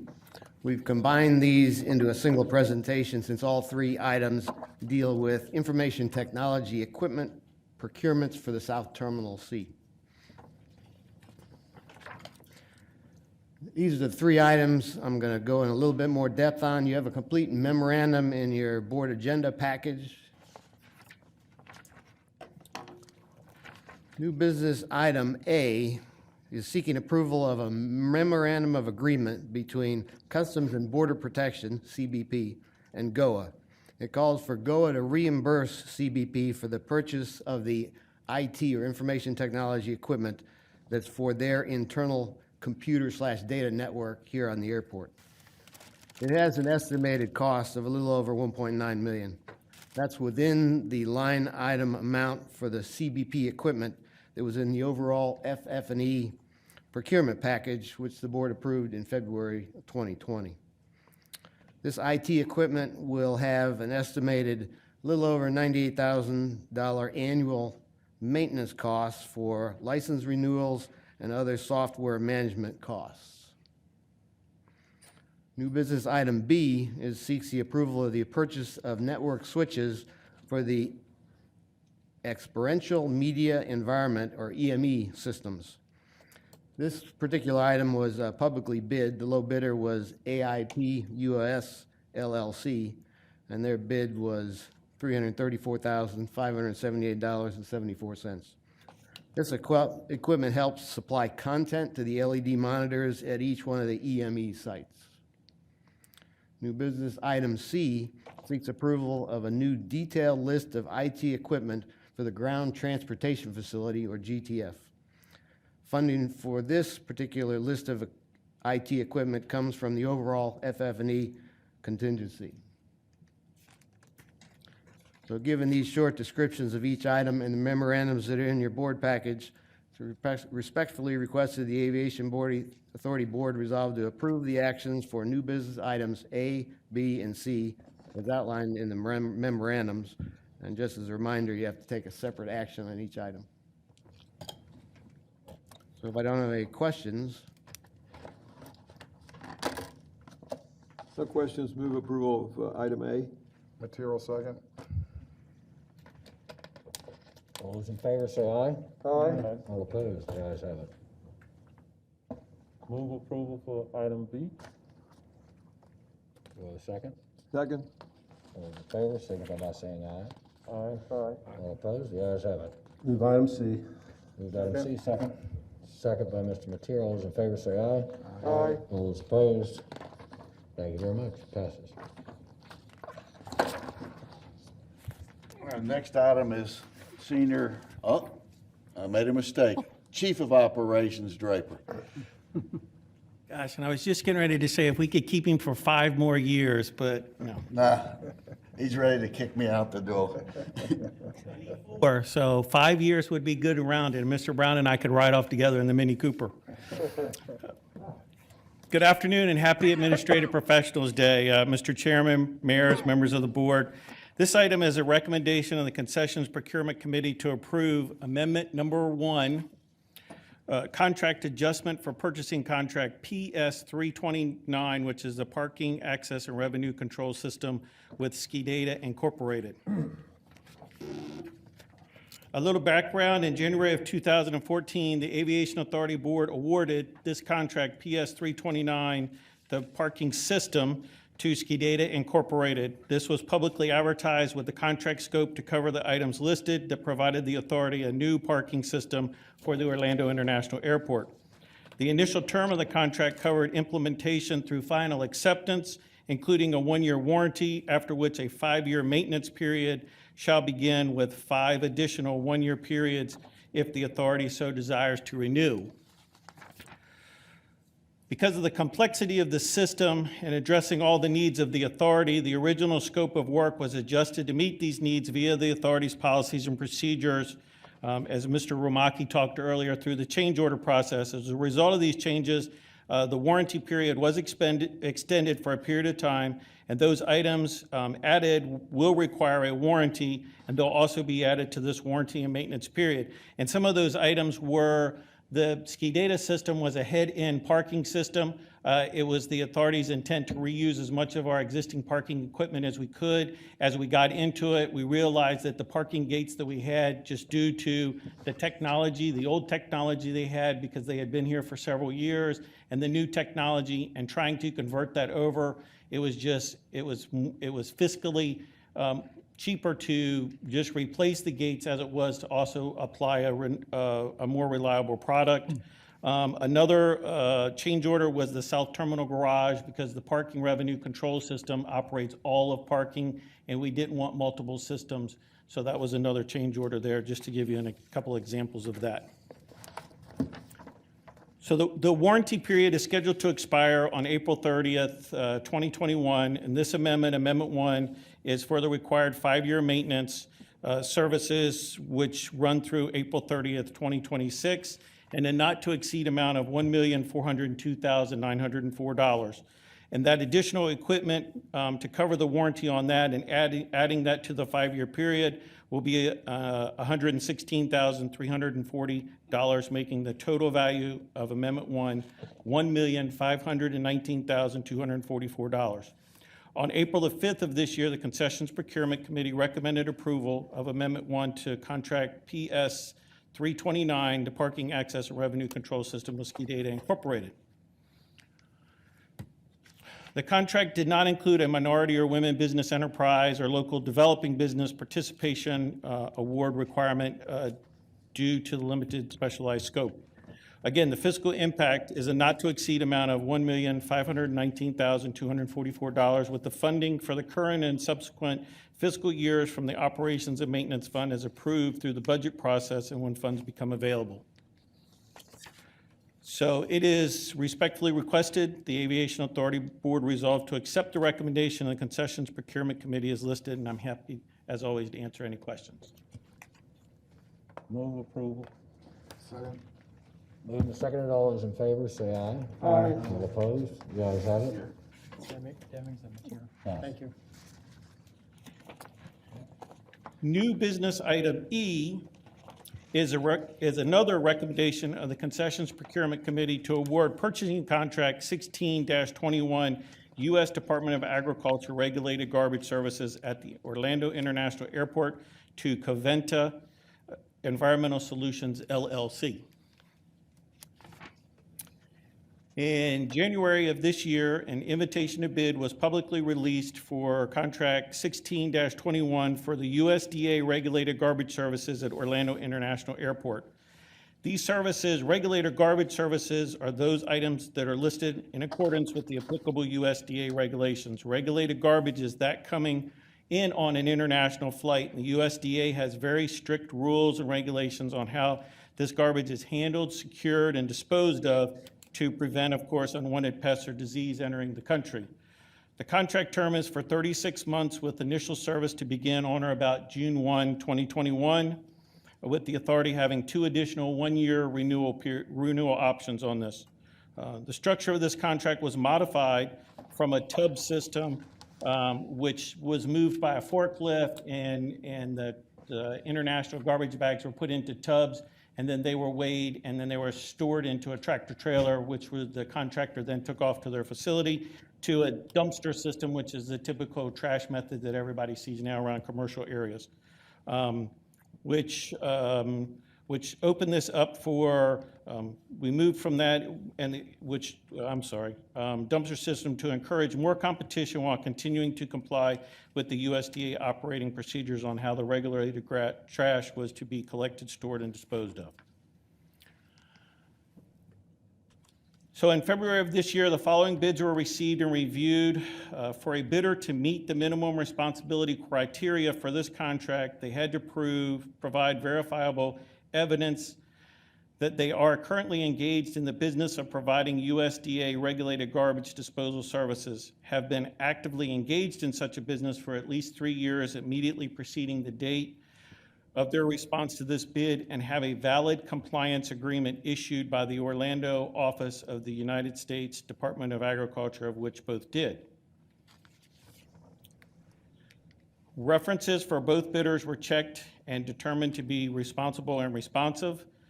Covanta Environmental Services LLC, the low responsible and responsive bidder, was contacted after the bid opening and assured that they will meet the airport's requirements at the bid price.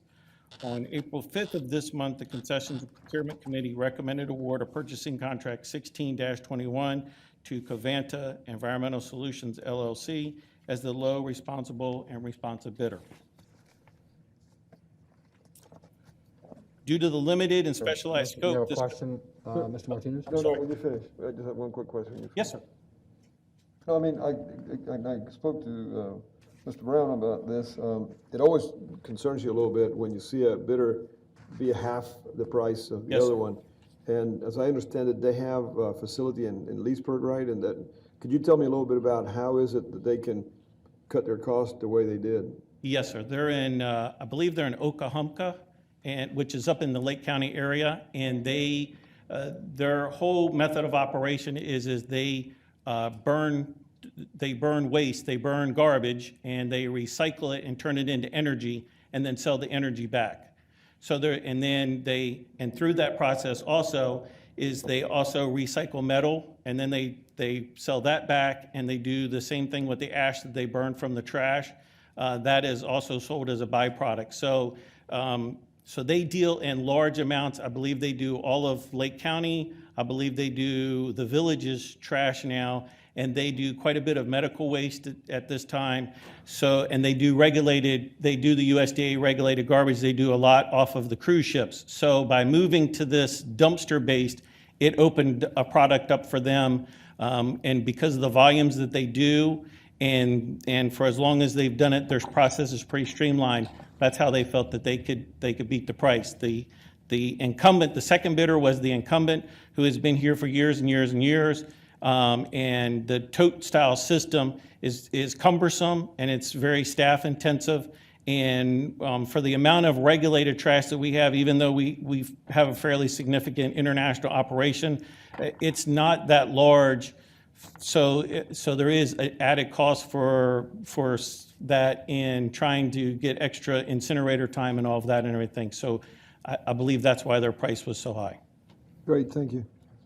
And I'd like to say, what a great job, just to open up the bidding a little bit, tweak it. These things don't always work, but, you're saving half the money and opening up to a new vendor. So that's a great job. Thank you. And the other thing on that is that it maximizes now our staff time. So we will not be reducing staff, but we'll be able to use staff for more hours to cover the collection of the to monitor the collection of the regulated garbage and also to assist more with domestic garbage, because our waste management services, they oversee all of that. So that will also provide that. On the small business participation, the contract did not include a minority or women business enterprise or local developing business participation due to the limited and specialized scope. The 3-year bid price for purchasing contract 12-16 is a not to exceed of $1,170,160, and the funding required in current and subsequent fiscal years will be allocated from the Operations and Maintenance Fund as approved through the budget processes and when the funds become available.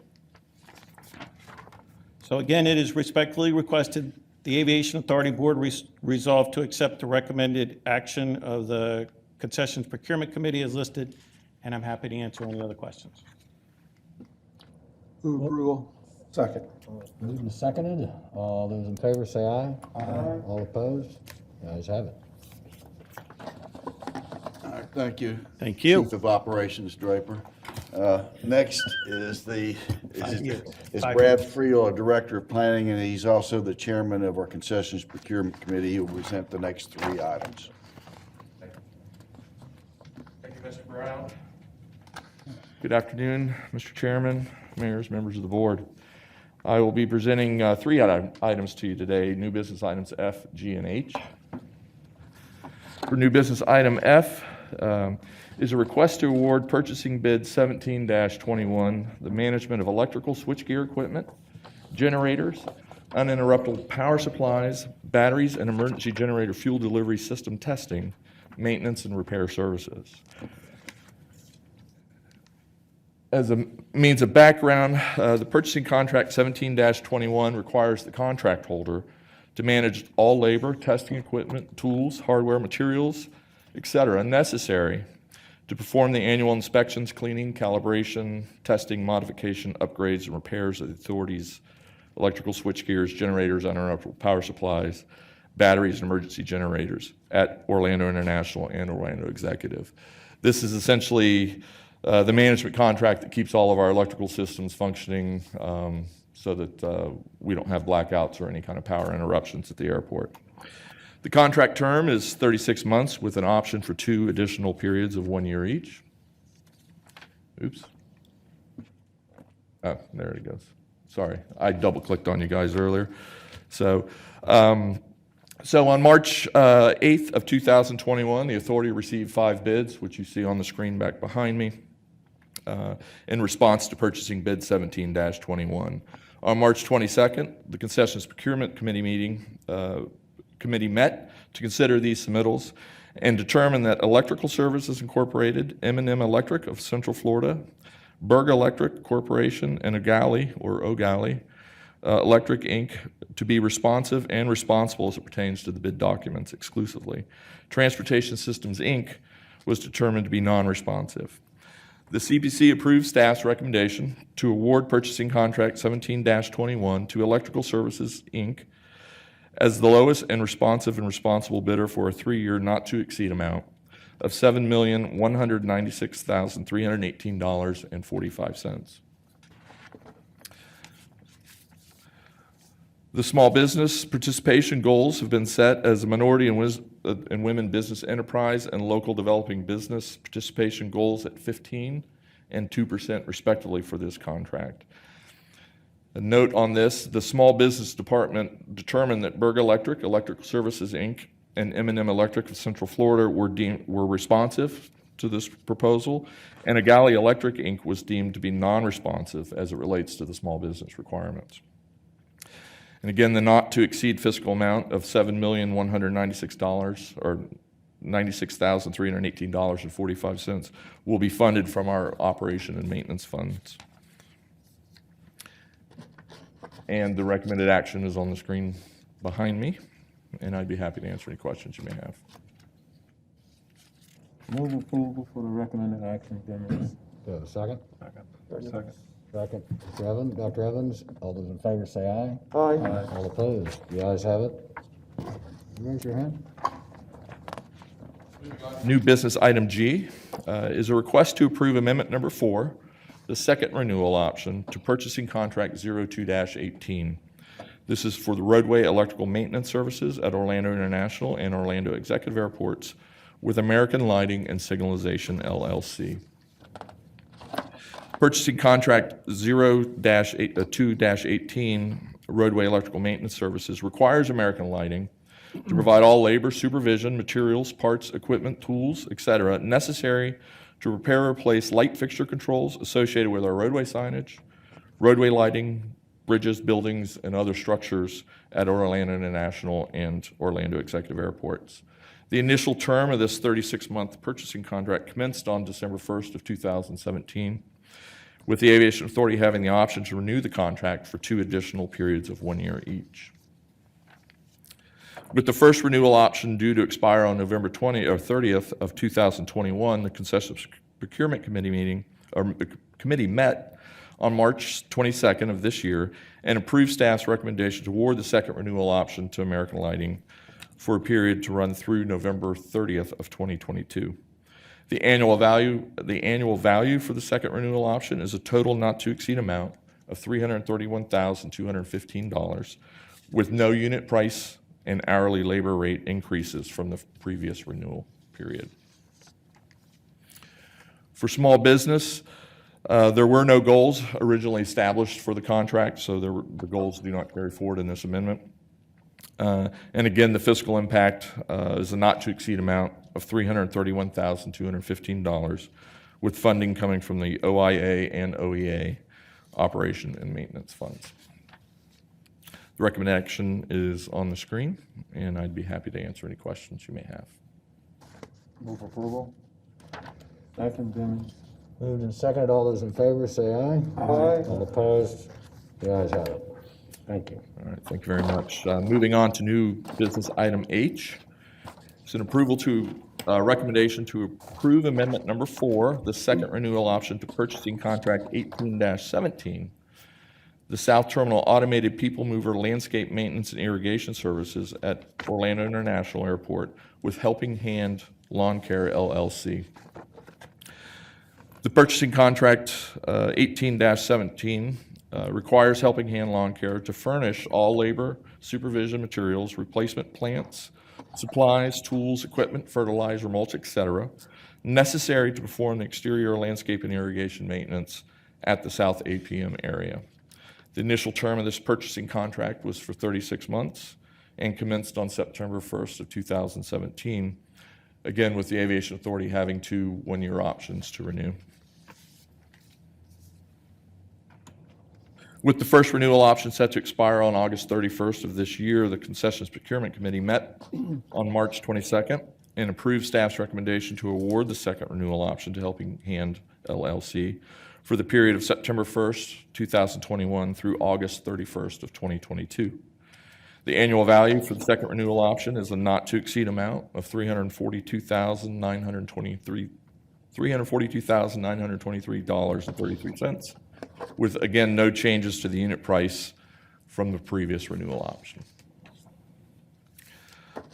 Under small business, this contract has been designated as a direct procurement for a local developing business, and the Small Business Department has determined or certified that the contract is in good standing with respect to these goals.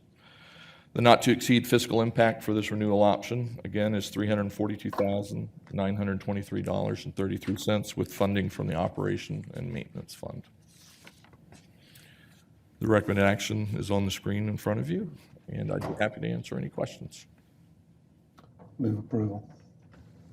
Motion made by Mayor Dyer. Is there a second? Dr. Evans? All those in favor signify by saying aye. Aye. All opposed? The ayes have it. I'll take a 5-minute break. Thank you. Thank you. We got 5 minutes. 3 minutes? What? I said we got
her presentation on item K. Before you take action on that, we have speakers that want to address that item.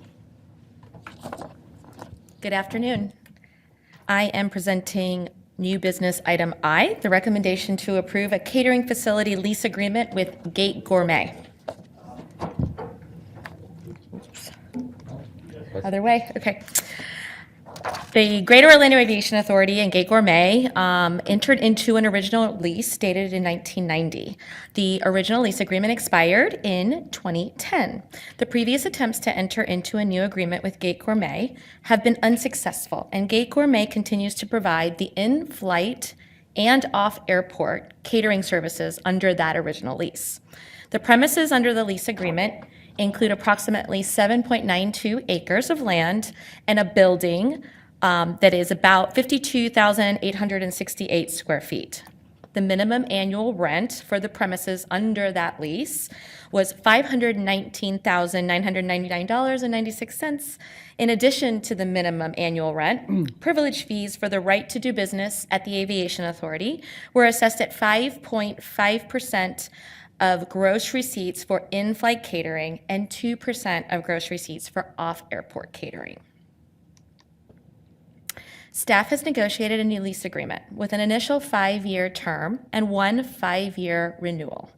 The minimum annual rent for the premises is set at the appraised fair market value for the land of that approximately 7.92 acres containing that building, and also 121,625 square feet of pavement improvements, adjusted at the 5th anniversary of the term if it is renewed.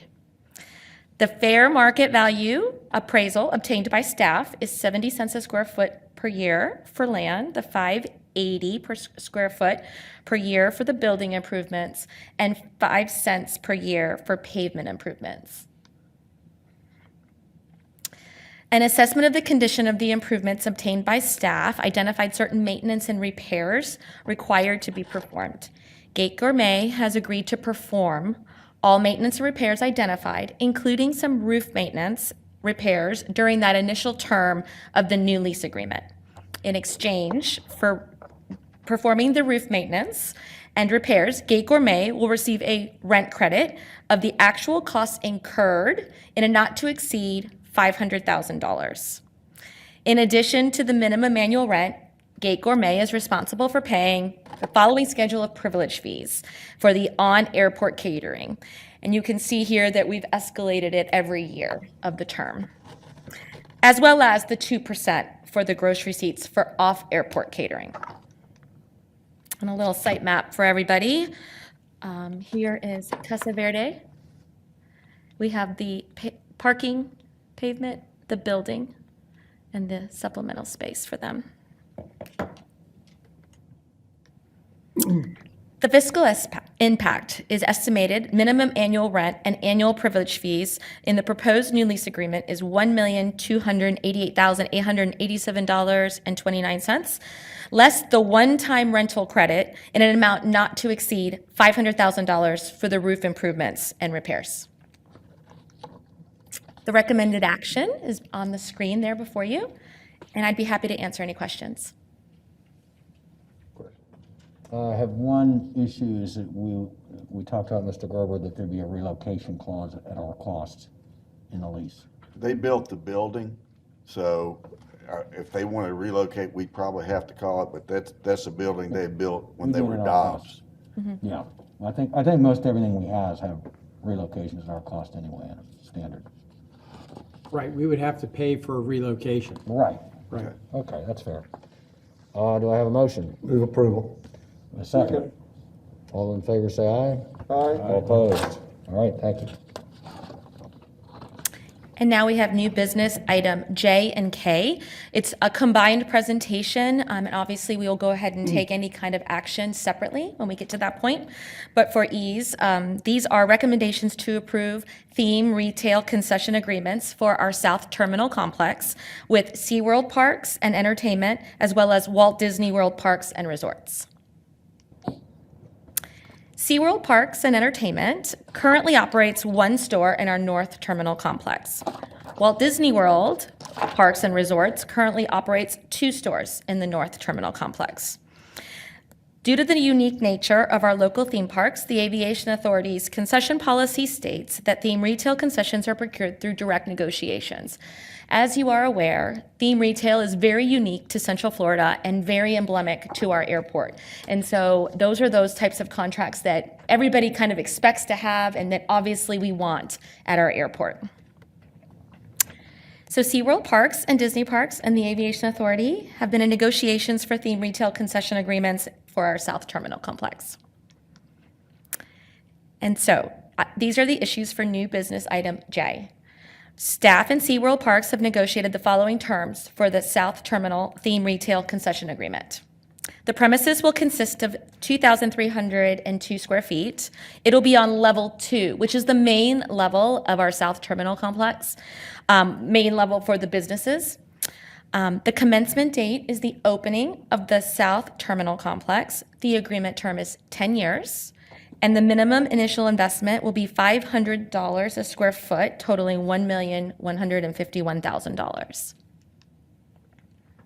There is a minimum midterm investment of $150 a square foot.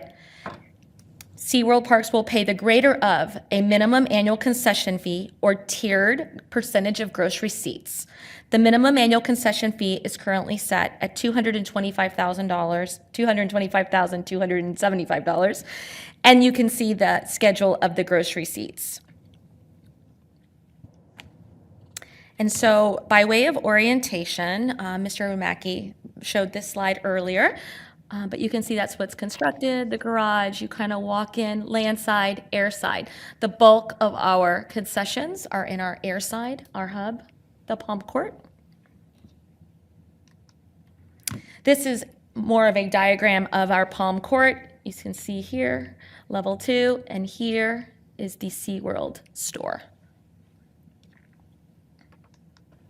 This is up close and personal, the 2302 diagram schematic.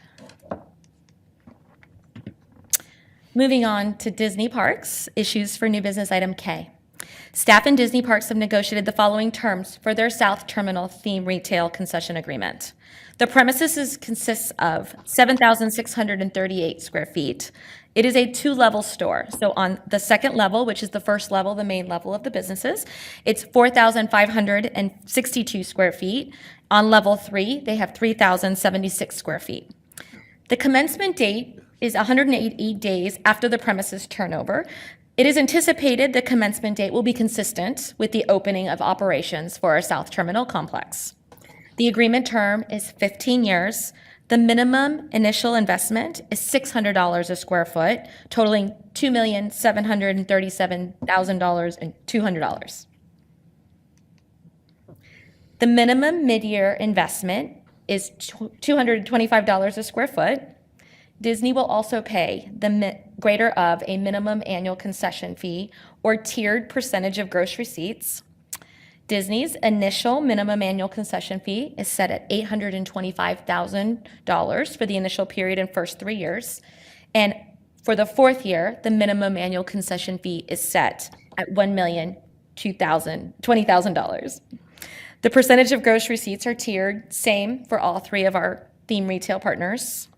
And that's that schedule here at the bottom.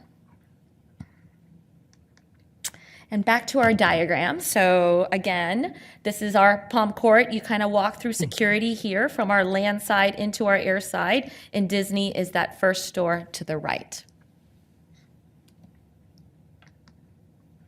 And here's the site plan. You have level 2, the ground floor, as well as their 3rd level, 2nd story of their building, of their store. We have the fiscal impacts for new business item J. The SeaWorld Parks estimated annual concession fee revenue for the first year of the proposed term is $225,275. And new business item K, Disney Parks estimated annual concession fee revenue for the first year of the proposed term is $825,000. If I could, Ms. Rodriguez, I recommend board that you take item J and then allow the speakers to talk on item K. So take action on item J and then defer until the speakers, after the speakers on item K. Chairman, Yes, Mr. Martinez. I just have a question. Yes. These percentages kick in at, I guess, 1 to 4 million, based on past experiences. Do we ever think they're going to get past 4 million? I have great hopes that we're going to be past 4 million. Many times our concessionaires are in gross receipts. Obviously this is an interesting time to be starting fresh new concessions, and so we've set the minimums.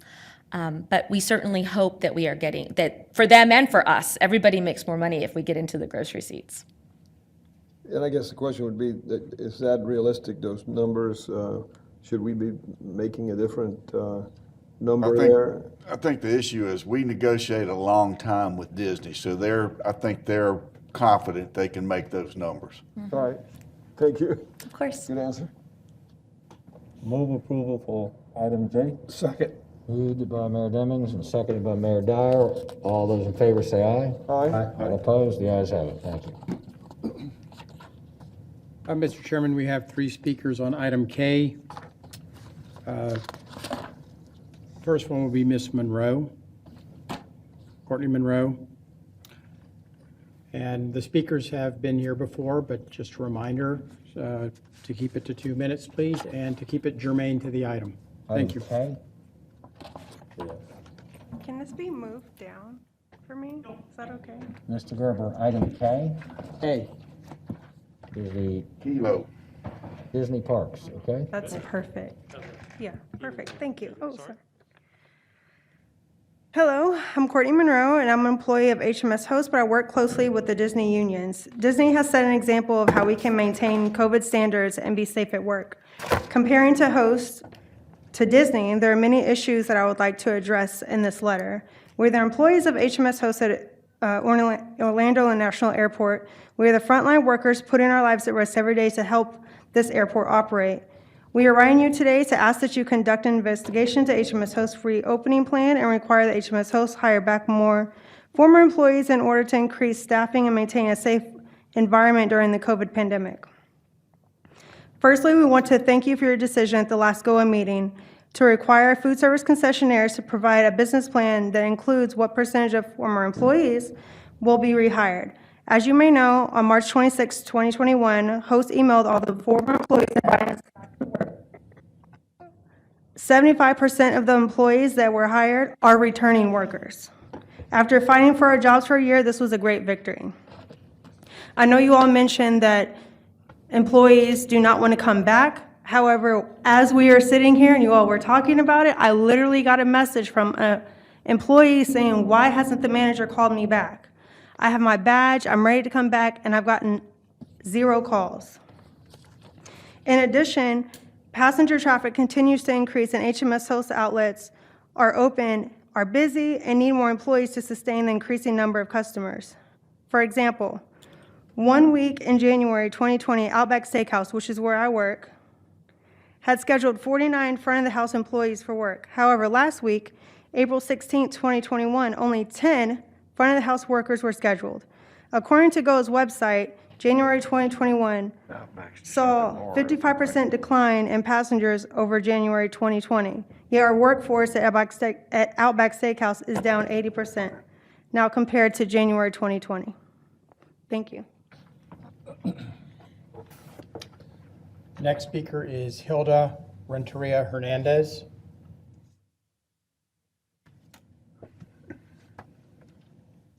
Thank you.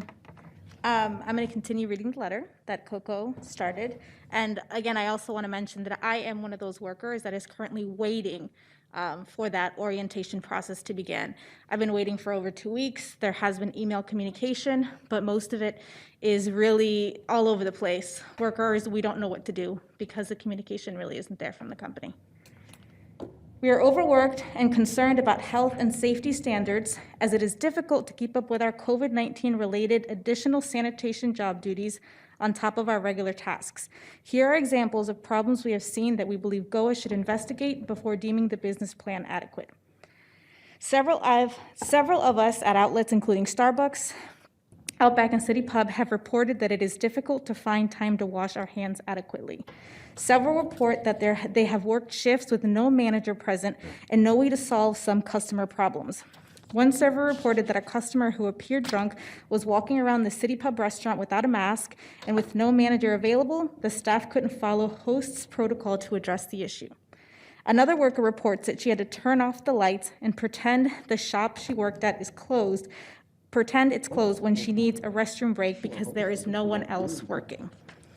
Several workers report that they have worked through shifts while skipping breaks because of low staffing levels and only being able to take their break at the beginning of a shift because their restaurants are too busy later in the shift. One reported that her manager told her she had to take the break at the beginning of her shift, then work 6 to 7 hours continuously with no break.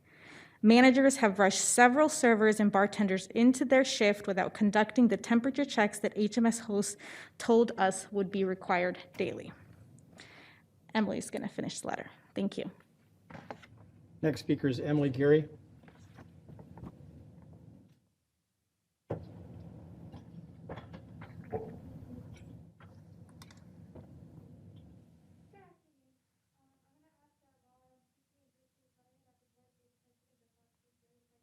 They did with the former speakers. These levels of staffing have resulted in some of us working outside our normal job classification, sometimes without the proper equipment such as aprons or server books or training to provide the level of service we expect of ourselves. Unite Here food service workers at Disney. In recent months, Disney has been able to reopen a majority of its restaurants with appropriate staffing levels in a COVID-19 safe environment for both employees and customers. I am a former worker of HMS Host. I had to quit because the staffing levels were inadequate, and there was just too much pressure from both my managers and the guests to perform what I needed to perform. It has brought me to tears several times because I loved working for Host and I loved my job. Go should expect the same from HMS Host, not just because they are the largest airport concessionaires operator in the United States, but also because HMS Host is the leading in Orlando Airport and its modernization project through the 10-year contract that was awarded in 2018 to bring 7 new dining locations to MCO's new South Terminal. We appreciate your support so far, and we ask that you investigate HMS Host's rehiring plan based on the information provided in this letter and in order to create a safe airport for workers and passengers alike. I'm going to read the names now. Sincerely, Lucretia Lewis, Eduvigis Hernandez, Gabriel E. Ocasio Mejias, Jay Kelly, Wanda Velado, Maria Perez, Jerica Dole, Woodland Leviol, Courtney Monroe, DeLon Stokes, Isabel Geary, Jennifer Data Gonzalez, Yasmin L. Data Orocho, Hilda Renteria Hernandez, Cody Hughes, and Emily Geary. Thank you. No further speakers, Mr. Chairman. I would like to remind future speakers that this is not a public comment period, that although the Aviation Authority does appreciate what you're saying, what you say must be germane to the agenda item that's presented. So we really would hope that speakers adhere to that in the future. This was 6 minutes of a very long meeting, and you certainly have a right to speak as long as it's germane to the item. Thank you. Thank you. Material move approval for K. Second, Gaines. Moved and seconded. All those in favor say aye. Aye. All opposed? The ayes have it. Passes.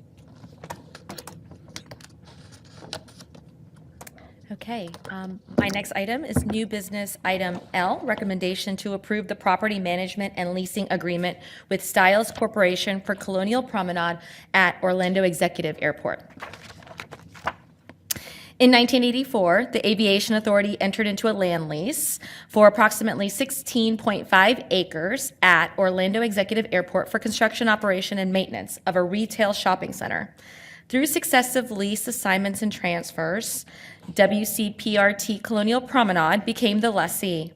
Over a number of years, the improvements on the property deteriorated due to deferred maintenance, and in 2016, the Aviation Authority filed for eviction of WCPRT. A settlement agreement was reached, and possession of the property was turned over to the Aviation Authority in July of 2017. The property is comprised of 2 buildings, which together include 187,509 square feet of gross leasable area and nearly 13.45 acres of land, including the 4 currently vacant outparcels. the Aviation Authority has performed portions of that deferred maintenance and is currently assessing how to proceed with the redevelopment of that property. In the interim, the property is 29% occupied. And here's a site map of our Colonial Promenade. East Colonial Drive right here to the north. You have the Colonial Promenade shopping centers, and then the 4 out parcels that face Colonial.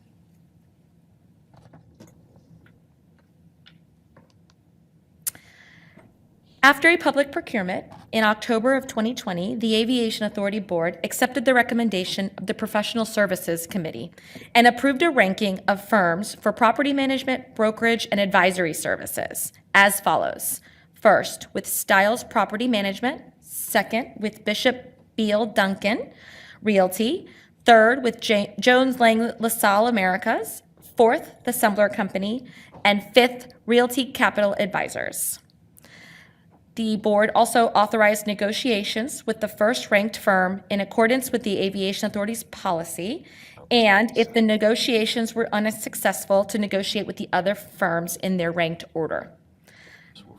The board also requested that upon reaching an agreement with the successful proposer, the Aviation Authority board requested that staff present the final agreement terms to the board for consideration, and that's what I'm doing here today.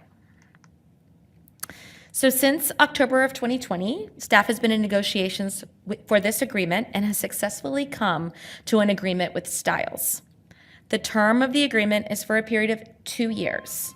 After the initial term, the Aviation Authority shall have the sole option to renew the agreement for an additional 2-year term, and then after that term, to have the sole option for an additional year. And basically, like I described earlier, the Aviation Authority is going through the process of trying to figure out how to redevelop that property, and so 2 years plus 2, and then 1, just in case we need a little more time. The Aviation Authority did not establish an MWBE or an LDB participation goal on this procurement due to the specialized nature of the services. Stiles shall have the exclusive right for the property management services, shall perform brokerage services per the Aviation Authority's policy 82001, and perform advisory services as needed and negotiated by future addenda. The property management fee is currently set at $5,700 per month, which equals the currently budgeted and what's being paid to the current property manager. The brokerage service fees will be paid pursuant to the Aviation Authority's policy, and advisory services will be negotiated and determined as needed in the future. So interestingly enough, this is a special condition due to the condition of the property and the specialized services Stiles is being asked to perform in this agreement. As an exception, the Aviation Authority is providing some indemnification to Stiles.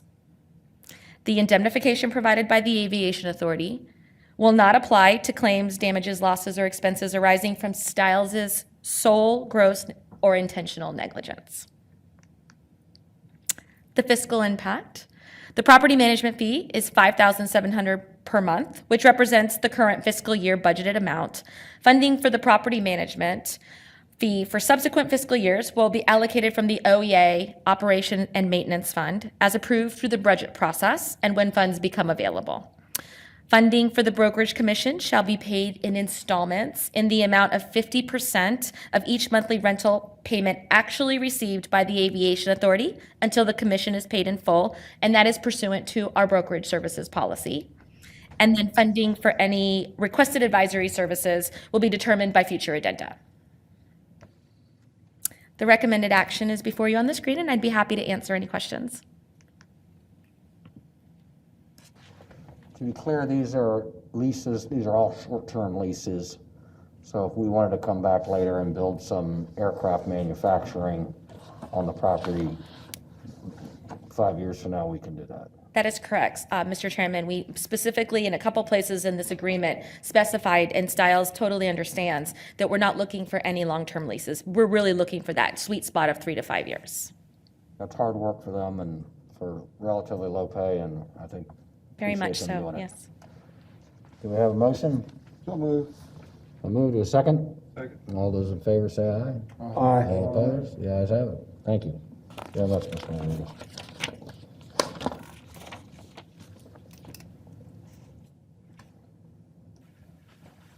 We're almost there, Mr. Chairman.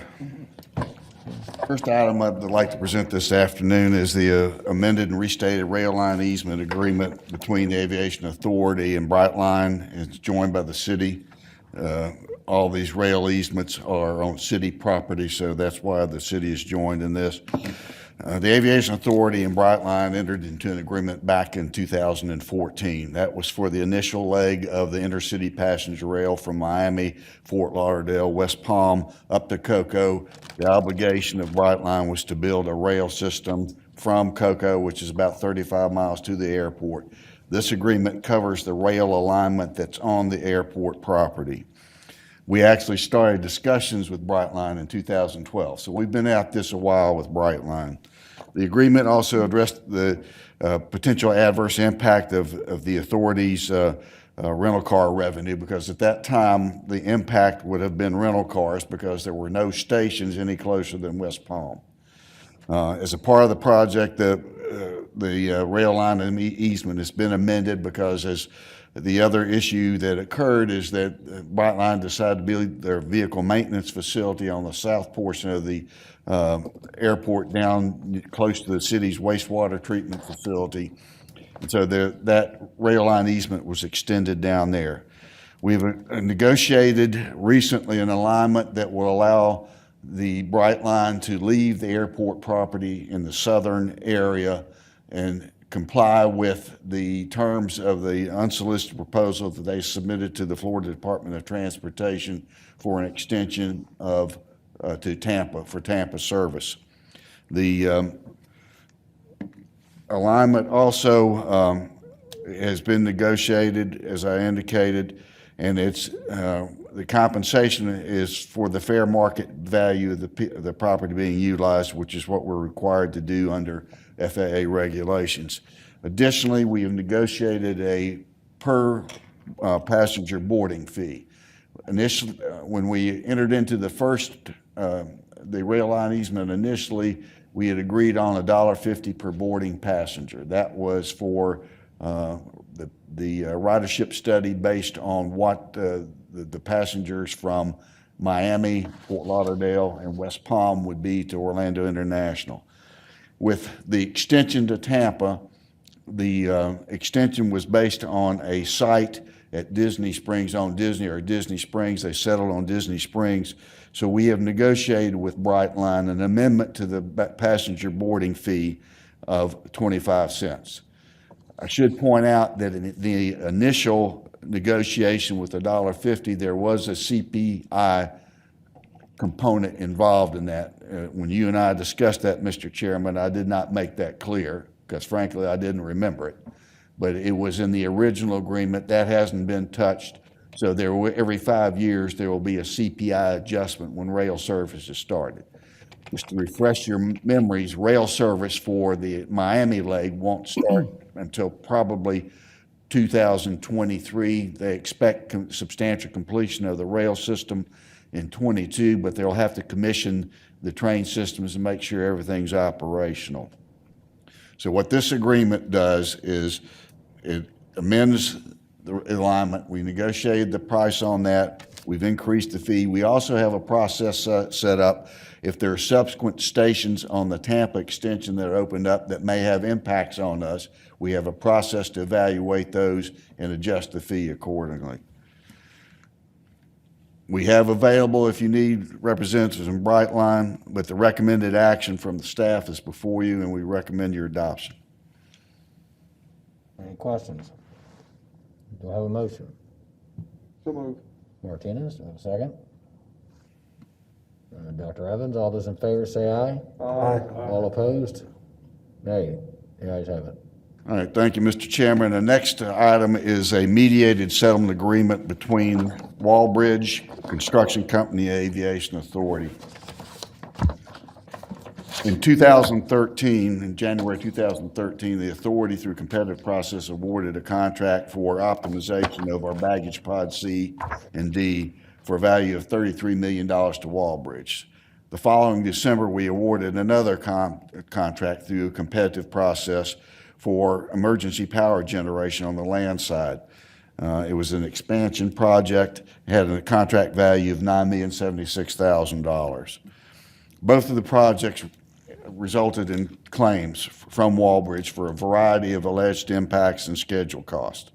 We went through a process. We have a dispute review process that are in all of our construction contracts. We went through those processes. We did not complete them. Walbridge didn't complete them. There were issues with the claims. Consequently, it resulted in litigation that was currently in Orange County Circuit Court, scheduled for trial in January and March of 2022. Before we enter into costly litigation and discovery for this trial, we attempted another mediation. So Mr. Patterson, who made the earlier presentation on items A, B, and C, was our representative, and in conjunction with our legal team represented from Nelson Mullins with Robert Alford and David Willis from Rumberger Kirk. We worked through a pretty contentious mediation and arrived at a conclusion, which is the purpose for this presentation to you this afternoon.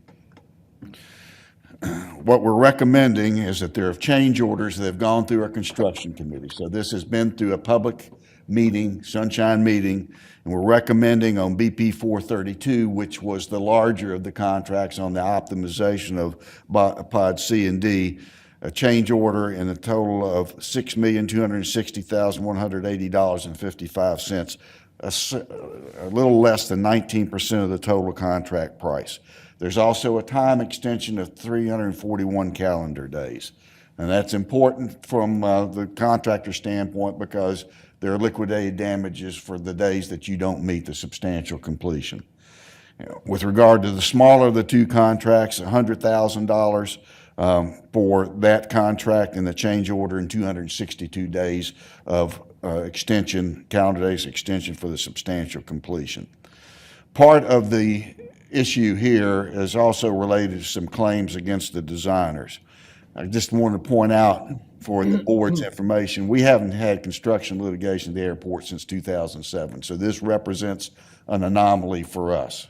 We have a pretty robust process to review claims and resolve the claims prior to getting to litigation. The issue that helped resolve this, in addition to agreeing to some change orders, was that there are claims both from Walbridge as well as the Aviation Authority for the three designers involved in these projects. So we have assigned in this settlement agreement our interest in those claims to Walbridge. They have indemnified us from any counterclaims that come out of the litigation. So with this settlement, we pay reasonable change orders. We are able after this to walk away from the litigation, be done. So with this, I'm happy to answer any questions and any details that you might have with the settlement, but we recommend this as a way to end the litigation and prevent expending dollars for litigation. So the detailed recommendation is on the screen before you. Mr. Martinez? Yeah, Mr. Chairman, because it's sort of in my world, I developed a little interest in this, and I spent about 45 minutes to an hour talking to both David Willis and Robert Alford about this and the wisdom of doing this or not and why was it. A couple of things that I think were interesting is that apparently back in January of 2018, there was already a mediation, and it locked down at 7.3 was our last offer, and then it was 10.5 was their last offer. And so at that point, the mediation broke up. That was back in 2018. And then since then, they negotiated again. It sounded like there was exposure to both sides. So it was a smart thing to try to mediate it. And the other thing that I learned too is that we're only putting out 6.2 of new money. That 2.7 was a retainage of holding. So really, it's only a 6.2 dollars coming out of our pocket. So you support it? So I'm in support of it, yes. Any other comments or a motion? So I'll make a motion to approve. Second. Moved and seconded. All those in favor say aye. Aye. All opposed? The ayes have it. Next item. Next item that I'd like to present is a recommendation from the Transition Committee going back to the committee's meeting on November 13th, 2019. And Mr. Chairman, with your indulgence, I would like to deviate from the recommendation, because part of the recommendation in the board memorandum was an extension of Rumberger Kirk. Depending on where the board goes, regardless, I should say, of where the board goes on this decision, we're going to need transition services from Rumberger Kirk. They've done a very good job in managing the legal cost. We work well together. There's a lot of issues that we've had to work through this pandemic. So my recommendation, if we can just separate it, and I would recommend that we extend Rumberger Kirk up to 18 months. That allows us, with the up to language, allows us, if we go one course and we're able to transition quicker, we can do that. But I think it's important that we establish right now, regardless of what the board does on the remainder of this item, that we go ahead and address the extension of Rumberger Kirk, and then I will go through the presentation and you all can debate the issues of internal general counsel versus external. So I would recommend that you respectfully resolve to extend Rumberger Kirk for up to 18 months as interim general counsel. I will do that. My opinion is Rumberger Kirk, you and your team at your law firm have done a phenomenal job. It's been really tough times. It's been complicated. And you know, it ain't over yet. So, do I have any other discussion on this item? I would move that action to. I'll second. Moved by Mayor Dyer, seconded by Mr. Matier. All those in favor say aye. Aye. All opposed? The ayes have it. All right. Going back to the rest of the agenda item, a transition committee was formed by the board in August of 2019 after the initial discussion on interim general counsel or a general counsel that transpired on that date. The transition committee's purpose was to examine general counsel services, how they should be delivered, whether it should be in-house, whether it should be external, which is what we've had for a number of years at the Aviation Authority, or combination. They are also charged with review and evaluation of best practices in areas of procurement. So the transition committee consisted of Mayor Dyer as the chairman, Mr. Martinez as a member, former board member Randall Hunt, Mr. Starcher from Nelson Mullins, and Justice James E. C. Perry, the former Supreme Court Justice. They reviewed a lot of material in the three meetings we had. The first two meetings dealt strictly with general counsel. So we looked at the reporting structure, whether it should be an aviation authority board that should be reporting to the board or should be reporting to the chief executive officer. We also looked at other airports as sort of benchmarks for what they do. So we looked at the top 9 airports. We were the 10th busiest, as the chairman had already mentioned in his state of the airport. Hartsfield, Los Angeles, O'Hare, DFW, Denver, all large airports have in-house counsel. Some of that is by virtue of the governance function. Hartsfield is a city aviation department. Los Angeles is a city aviation department. So the city attorneys in those two jurisdictions determine how the services are provided. O'Hare is a city aviation department. Dallas-Fort Worth is a joint powers agreement under Texas law between the cities of Dallas and Fort Worth, where they established that they would have an internal general counsel that would manage all of the other responsibilities, because none of these airports have strictly in-house counsel. There are always specialty areas, which we have, all airports have, that require management and analysis and review of the legal services.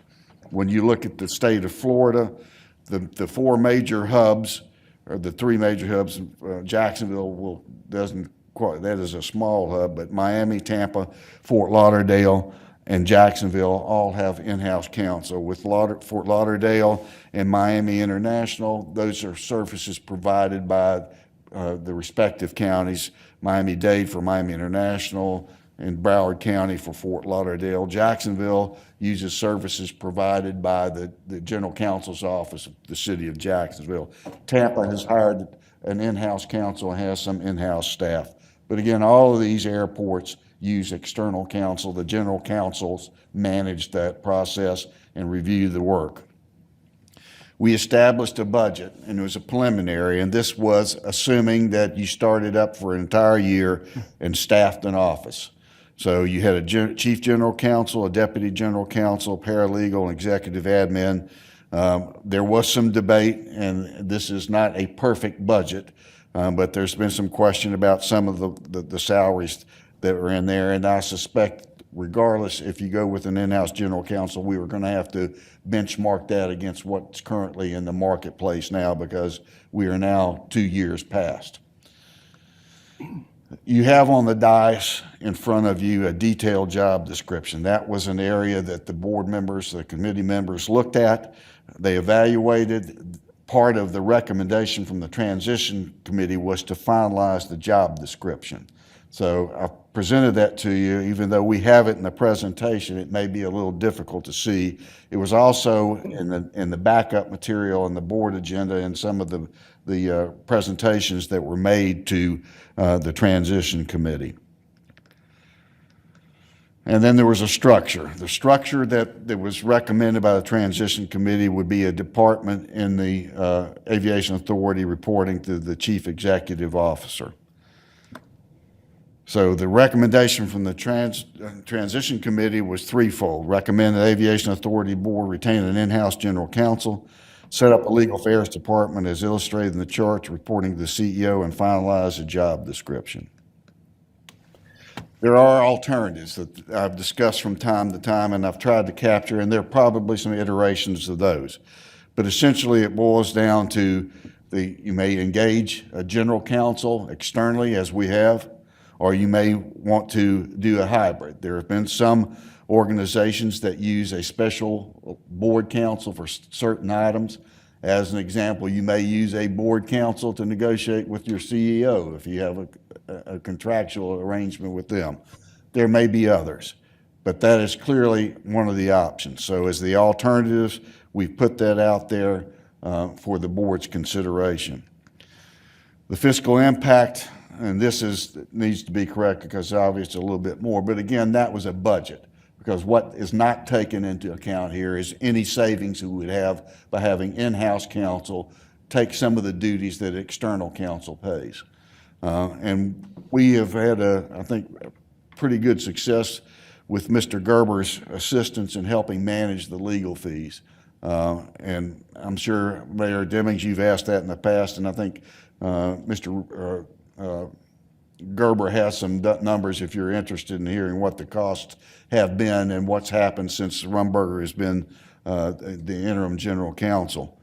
But it is assumed that by doing this, we will reduce some of the legal fees. Some of it we've already reduced because in addition to being chief administrative officer, Ms. Rodriguez is also a lawyer, so the legal fees that we would have incurred in negotiating with Gate Gourmet or Disney have been in-house. So we've taken some steps to reduce those as well. So you have the recommended action in the board memorandum. I know this is an important decision. One of the reasons that we have not come forward since November of 2013 with this is, in addition to COVID, this is the second board meeting since July of 2020 in which we have anything close to a complete membership. It's an important decision for the board. I think you need as broad a representation on the board as you can get. And with that, I'm happy to answer any questions. Questions? You alluded to perhaps the cost savings, and so if we have any information about when we what we may anticipate saving if we go to the in-house, with the understanding that for those specialized legal services, we will still likely have to contract. with- Maybe I wasn't clear. What Mr. Gerber has information on is what the change in cost has been since he's been serving as general counsel. Okay. It will be difficult, to your point, until we know what services are going to be transitioned as to what savings we're going to be able to ascertain. We can go back and make an estimate on that, but that's really going to be, I think, without more detail, difficult. With an in-house. Oh, sorry, go ahead. I think I was the one that asked that question, and I think it was almost half of what it was before, is what you said? Yeah, so the four-year average before we assumed the position was $5.4 million per year legal spend with a high of about 6.8. The legal spend last year was down to 3.6 million, which means we've reduced the legal spend by 33% from the last four-year average and 21% from the previous 1 year. And this year, we're going to be on track to go lower than that. So the minutes to the transition committee meeting on November said that the fees were 7.3 million in 2018. So from that number, that the transition, you brought it down almost half. Well, let me suggest this, though, that these are modified cash basis numbers. And so you can count lawyer bills in different ways. I've just done it one consistent way here, right? You can say, how many bills did I get in that year? You can say, how many did I get on time and how many did I pay? These are payments out. So that's this accounting method that we're using. Do we know the legal fees for these other airports, what they spend in-house and outside? No, we haven't done that. We can surely go and request that. All these are public agencies, and so we ought to be able to attend. But, you know, the function of what they spend depends on what kind of activities they enter into. So, for example, if you get in extended issues on regulatory matters with FAA, you're going to spend more money in that regard. And they're all going to operate a little bit differently, even though they have a general counsel overseeing this. All of them are going to have outside counsel to do some of the specialized. So if you get into bankruptcy, which airports do more frequently than anybody would like, you're going to have to go with an outside counsel. That's such a specialized area. You're always going to have to go with outside counsel, and it also depends on the skill set that you hire. And the need of each airport's a little bit different. So if you pick the right lawyer to subset, and then you have Ms. Rodriguez, who's, you know, very good at some of these pieces already. So you have a good set. Well, I think the term general counsel, really understand it. They're a generalist, and what they can do, what the proper, and it all boils down to the selection of the right individual. Just like anything else that you do in life, right? It's all about the person that's selected. So their main job, in my view, is to manage the legal process and manage the activity so that you can get the services efficiently and cost effectively. And when you have a big case, you have a firm that's backing that, and you can bring them in and do the things that you need to do. I will point out, I had a conversation with the CEO for Pittsburgh a number of years ago when this first came out, because they were in the transition going from external to internal. And one of the reasons they did that is because the process, the strategic business process of the airport was always so intimately entwined with the legal process. You always had to, anything that you want to do, whether it was land development, whether it was building something, you always had to have some legal advice on the strategy. So that's a key component. That and the managing, that's very key in the rationale for us to consider internal counsel, because every day there is an issue that we deal with. With Ms. Rodriguez, we basically have taken public records, and all that used to be Ms. Snyder's purview. We've pushed that over to Ms. Rodriguez, and she does that. But those are the kinds of issues on a day-to-day basis that you're always going to face. Yeah, I think there's a lot of value in having somebody that is housed right next door to you and you have access to, and you have another talented permanent member of the staff team who may or may not be involved in just the legal aspects, but understands everything that's going on at the airport and could be another resource on a day-to-day matter. Yeah, and and we've been fortunate because the two outside counsel I've dealt with, we've been able to get that relationship, right? Mr. Gerber, how much time do you spend, would you say, here in the office? Here in this office, On average, a week? about 4 days a week. You're there. I mean, it's a full-time job. Managing the Aviation Authority's legal process is a full-time job, yes. Yep. So, we have more questions? Or discussions? Mr. Chairman, Yes. move approval for the recommended action. Second. Now we have discussion, and I'd like to have a discussion. Excuse me, I will need clarification because there's a lot of recommended action. Right. I'm sorry, Mayor, but I think we should know what the motion is. I'm looking at what's on the screen, and in this case, one of the things that Mr. Brown started out with, he said he was recommending that we would extend Rumberger Kirk's contract for up to 18 months, so it was inclusive of the clarification that Yeah, Mr. Brown- that would be eliminated from the recommendation because you've already taken action on it. I Okay. think this is All right, so we in-house can, counsel. we can take that out. The clarification is the first 3 bullet points on the recommended action screen that's before you now, correct, sir? That's correct. Thank you, sir. So, I started out, when I first got on this board, in favor of in-house general counsel. When Mr. Marchena announced his resigning, we had somewhat of a surprise motion by Chairman Sanchez. I went along with Chairman Sanchez's recommendation for a short term because he was the chairman, not for any other reason. And I thought Lounge Drostick would do a good job. I reversed my vote a few weeks later, partly because there were 2 board members that really strongly felt that we needed to do an RFP, and it wasn't time sensitive. And second of all, because Chairman Sanchez reversed his vote and recommended that we do an RFP. We did an RFP. We came up with 5 great firms.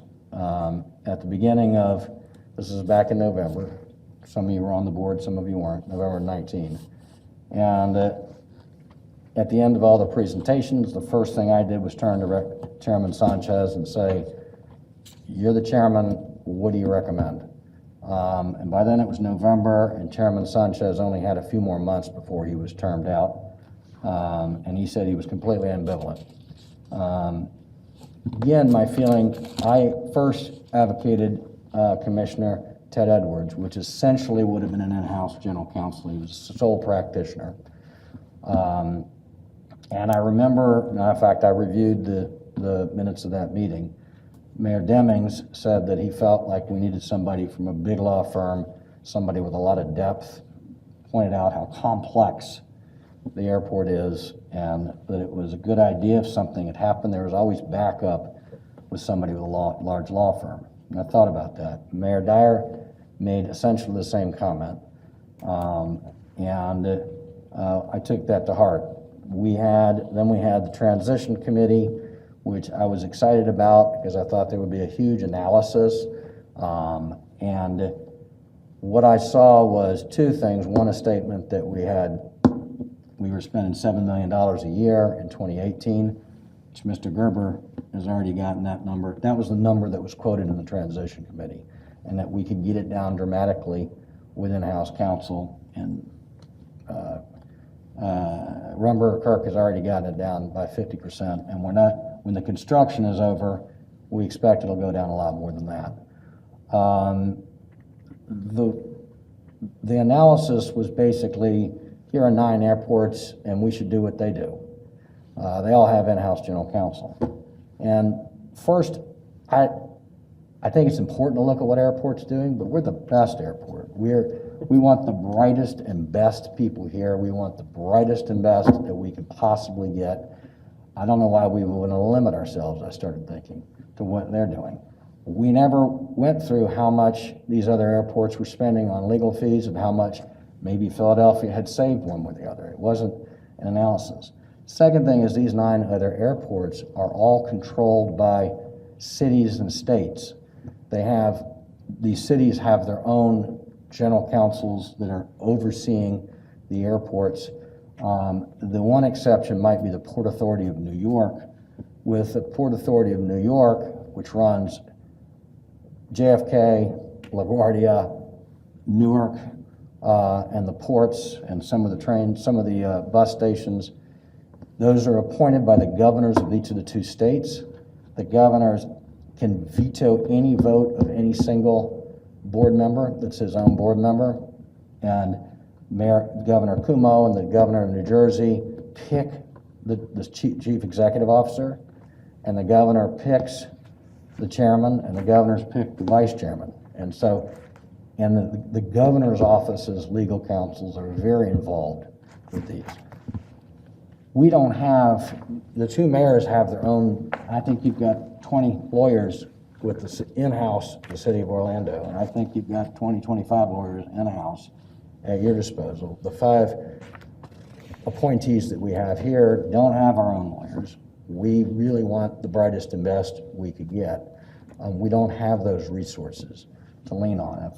And a modification, maybe if we call the governor's office and we can get backup from the governor's legal team, but I don't know that that's necessary. So I think we want the very brightest and best we can get. As I've watched Rumberger Kirk work, they've got 100 lawyers throughout the state, from Miami to maybe Atlanta, I don't know. If Dan Gerber were to get sick, and this is a point that both the 2 mayors made, if the general counsel, if he had gone into the hospital, God forbid, of COVID for a month, there are other top dog lawyers at Rumberger Kirk that he interfaces with regularly. I didn't see, as I've worked with Mr. Gerber, and I did not initially vote for Mr. Gerber, he's here all the time. He is at the beck and call, and I just don't know that we save much money by going in-house. I don't know. I haven't seen an analysis of that. My fear is every time, when you have in-house lawyers, every time, this airport is incredibly complex, and I sit on public boards. It's very complex, and there's always something new that happens, and the temptation is going to be keep adding in-house lawyers. So I have done an analysis of my own in the last year and a half. I've spoken with a lot of people. I've spoken with law firms. I've spoken with existing and ex-city and county commissioners of Orange County and Orlando as well. I have spoken with staff of counties and cities. I've spoken with people that head up state agencies. I sit on the board for a publicly traded company. I've looked at other publicly traded companies, and first, almost every one of them, without exception, certainly public companies, has a general counsel. It never reports to the CEO. The general counsel almost always reports to the board. The CFO reports to the board, the CEO reports to the board, and the general counsel. The board needs counsel, and in almost every situation, the general counsel advises the board, and advising the board is a very important job in my mind. This, as we've seen over the last 2 years I've been on, I mean, we have lobbyists coming at us, politicians coming at us, newspapers, FBI, auditor generals. I mean, we're sitting on the board, and we want the brightest and best and not limit ourselves. At least that's how I feel.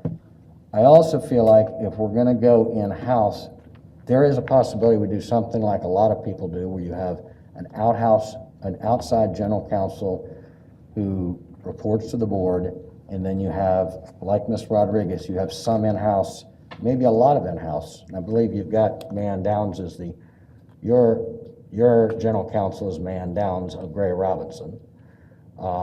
And I believe that Man has some governance and some activity of managing of your in-house lawyers. But that's a common, and that might be a really good idea.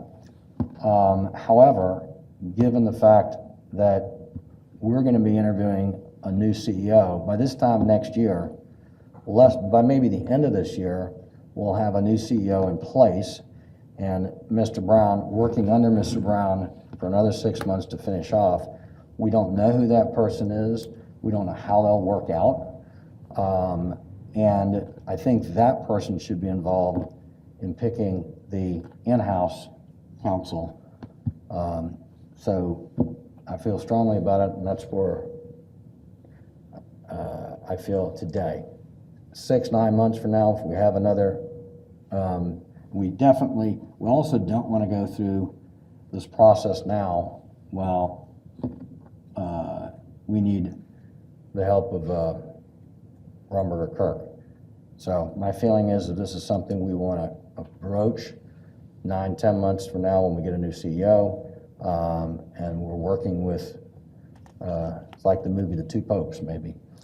We're working with the two CEOs. This is something that might come out. We might not be comfortable with that person managing in-house counsel. We may be very comfortable with it.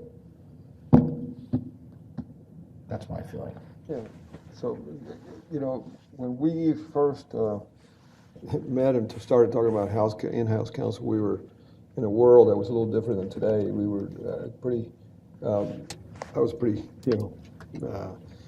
concerned about how the selection process was at one point done, and then later we had the selection process done through a competitive bidding.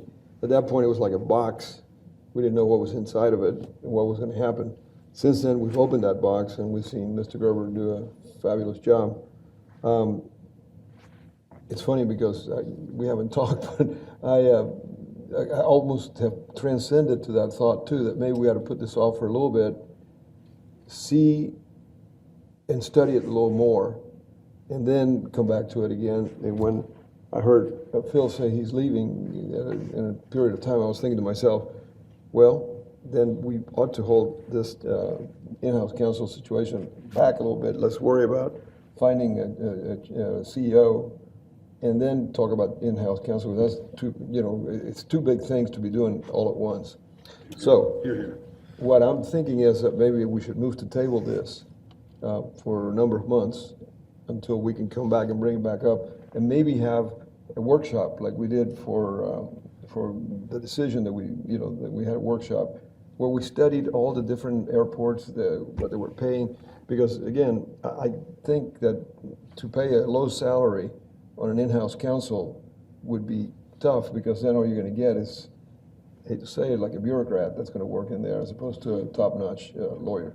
So I would actually respectfully would move to table this decision for, I don't know, whatever the group wants to think about, but just for a few more months until we can really have another workshop. To table it for an indefinite period of time. No, I wouldn't put it indefinite. I think you use the runway of Phil and the Rumberger Kirk is what I would say. And that, the one thing I've learned is it's difficult to pick lawyers when you're not a lawyer. So we want to consider that somebody in that mix needs to be, as a lawyer's son, they're difficult, and that's a complex process. And so, but I would be in favor of tabling it, but again, and getting some sort of runway with Phil and Dan to set the table, and let's get this right. This big decision. Find that period of time. I don't think we should do it indefinitely. If we move to table it, let's say for X number of months, and I'd be open for a I suggestion. don't know how the mayors feel, but I don't have a problem with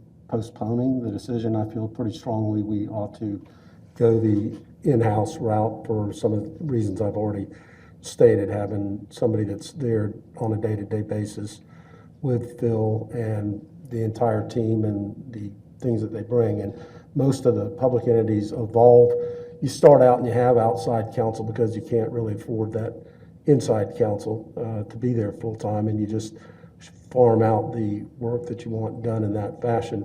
But I think as you become more mature and you have the ability, we don't have to do what we've done up through these last two outside councils. We just always had outside counsel, right? But for instance, the Expressway Authority has gone to inside counsel, school board, city, the county.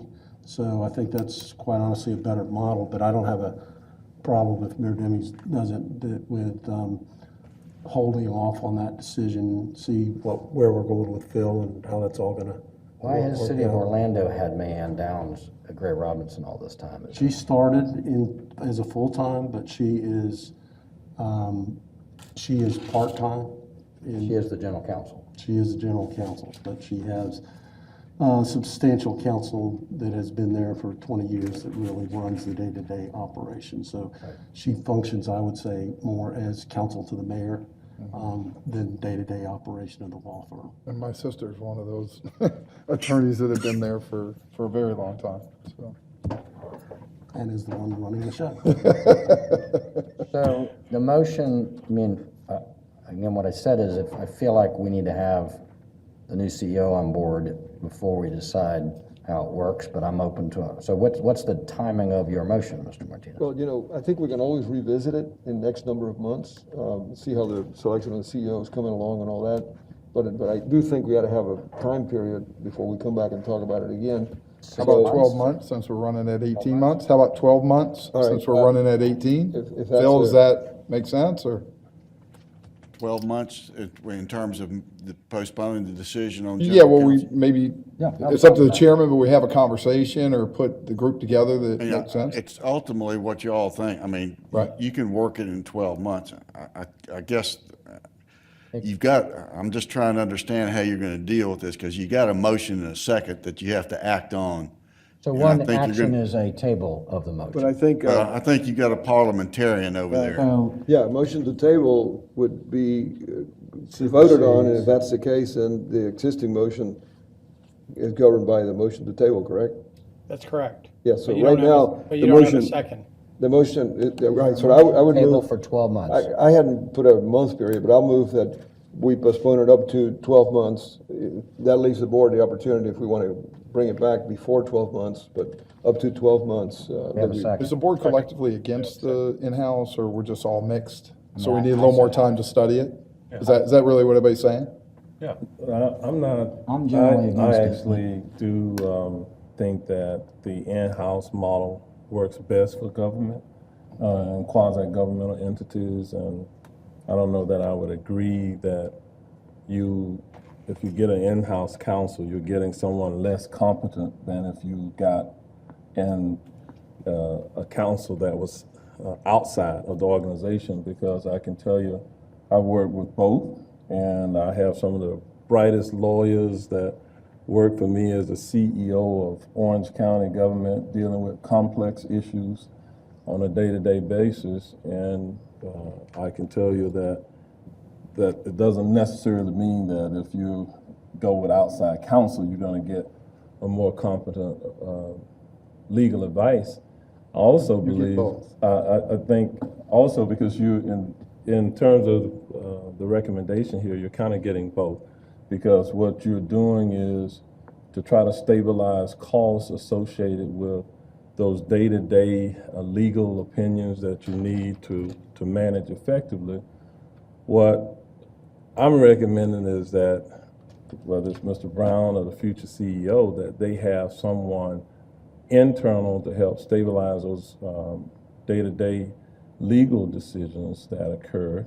And secondly, also, because it's so specialized, I think we all agree that there are going to be times when, because of litigation, the specialties that are needed, you're going to need to go to outside counsel.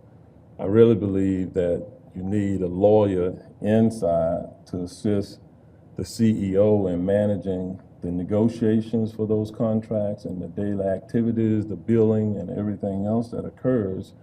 And you're able to much better stabilize your costs when you do that. Now, I think Miami-Dade does have in-house general counsel as well with the airport there in Miami.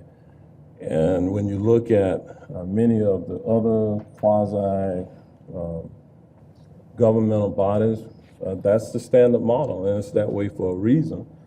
And effectively, I think for the last year, or whatever it has been now with Romberger Kirk, that really is the position that when we heard the current attorney who's assigned to the day-to-day activities essentially has been working here full-time for 4 days. And so he's been effectively functioning as an in-house counsel. He just happens to be paid by different entities. So in terms of the model, I do think it works. I strongly believe that that's in the long-term best interest of the Greater Orlando Aviation Authority going forward. So in terms of the willingness of the board, if the board is not willing to make that decision today, I can certainly understand that if you need more runway to move forward to get comfortable with that. But I'm not ready to retreat from the fact that I believe that that's a better model for managing legal services. And I will say, I mean, in all the airports that I dealt with, they had lawyers inside that airport.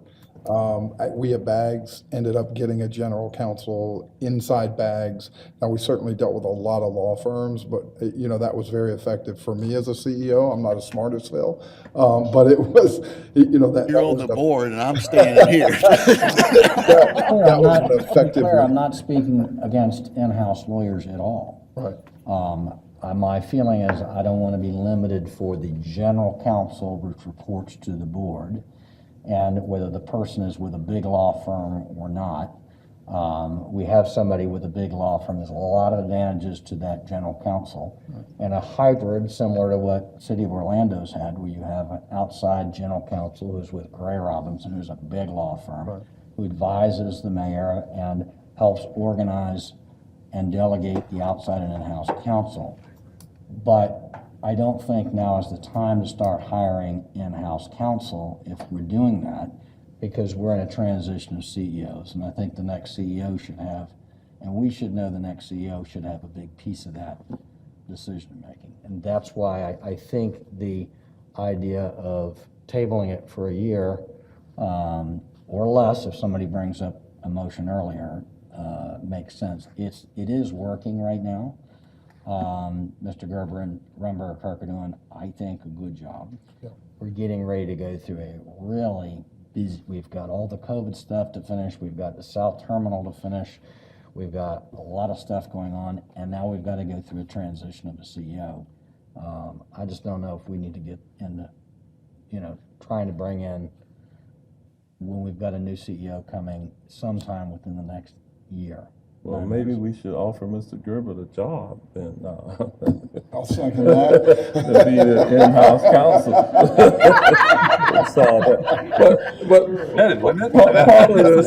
It was a funnel. We were headed that way. Yeah.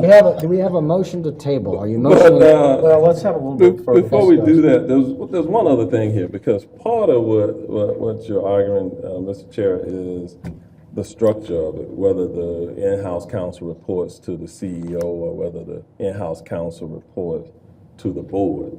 That seems to be one of the dynamics that you're arguing, that as a member of the board, you feel like you need to have your counsel,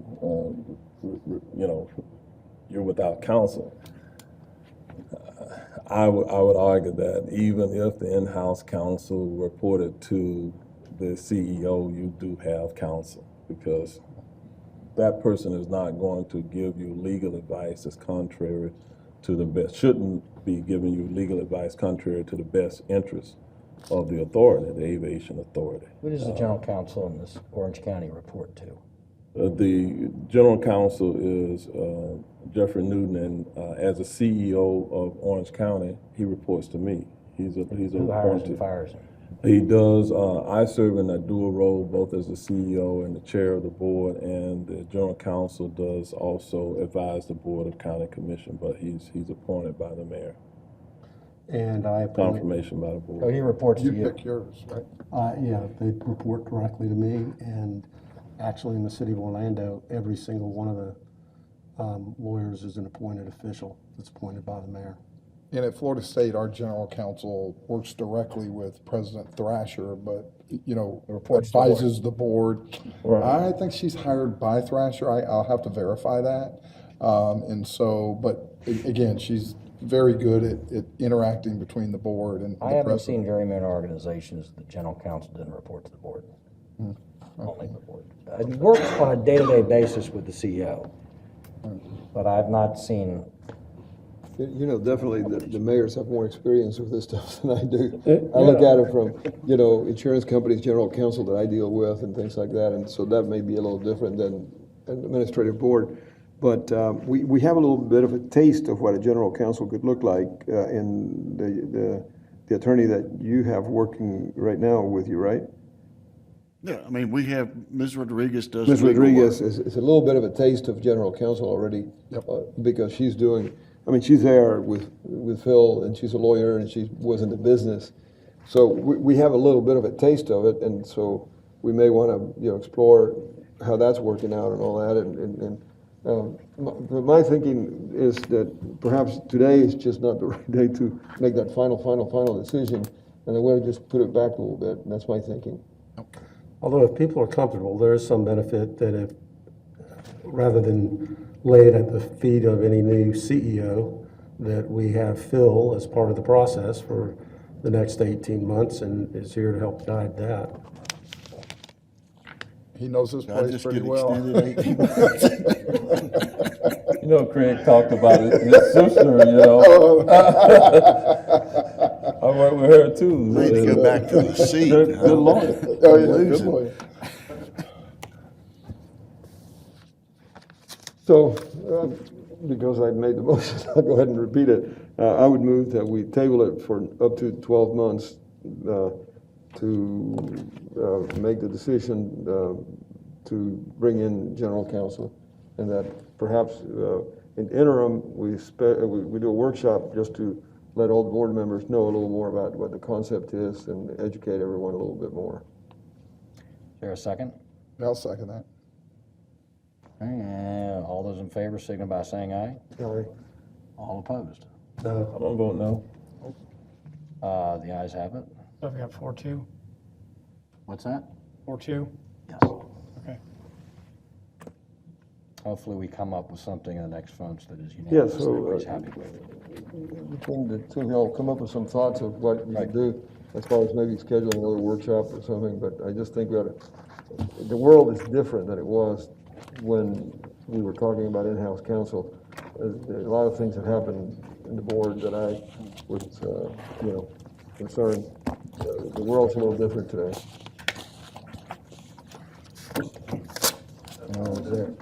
Is there any more? All right, well, we got out before dinner.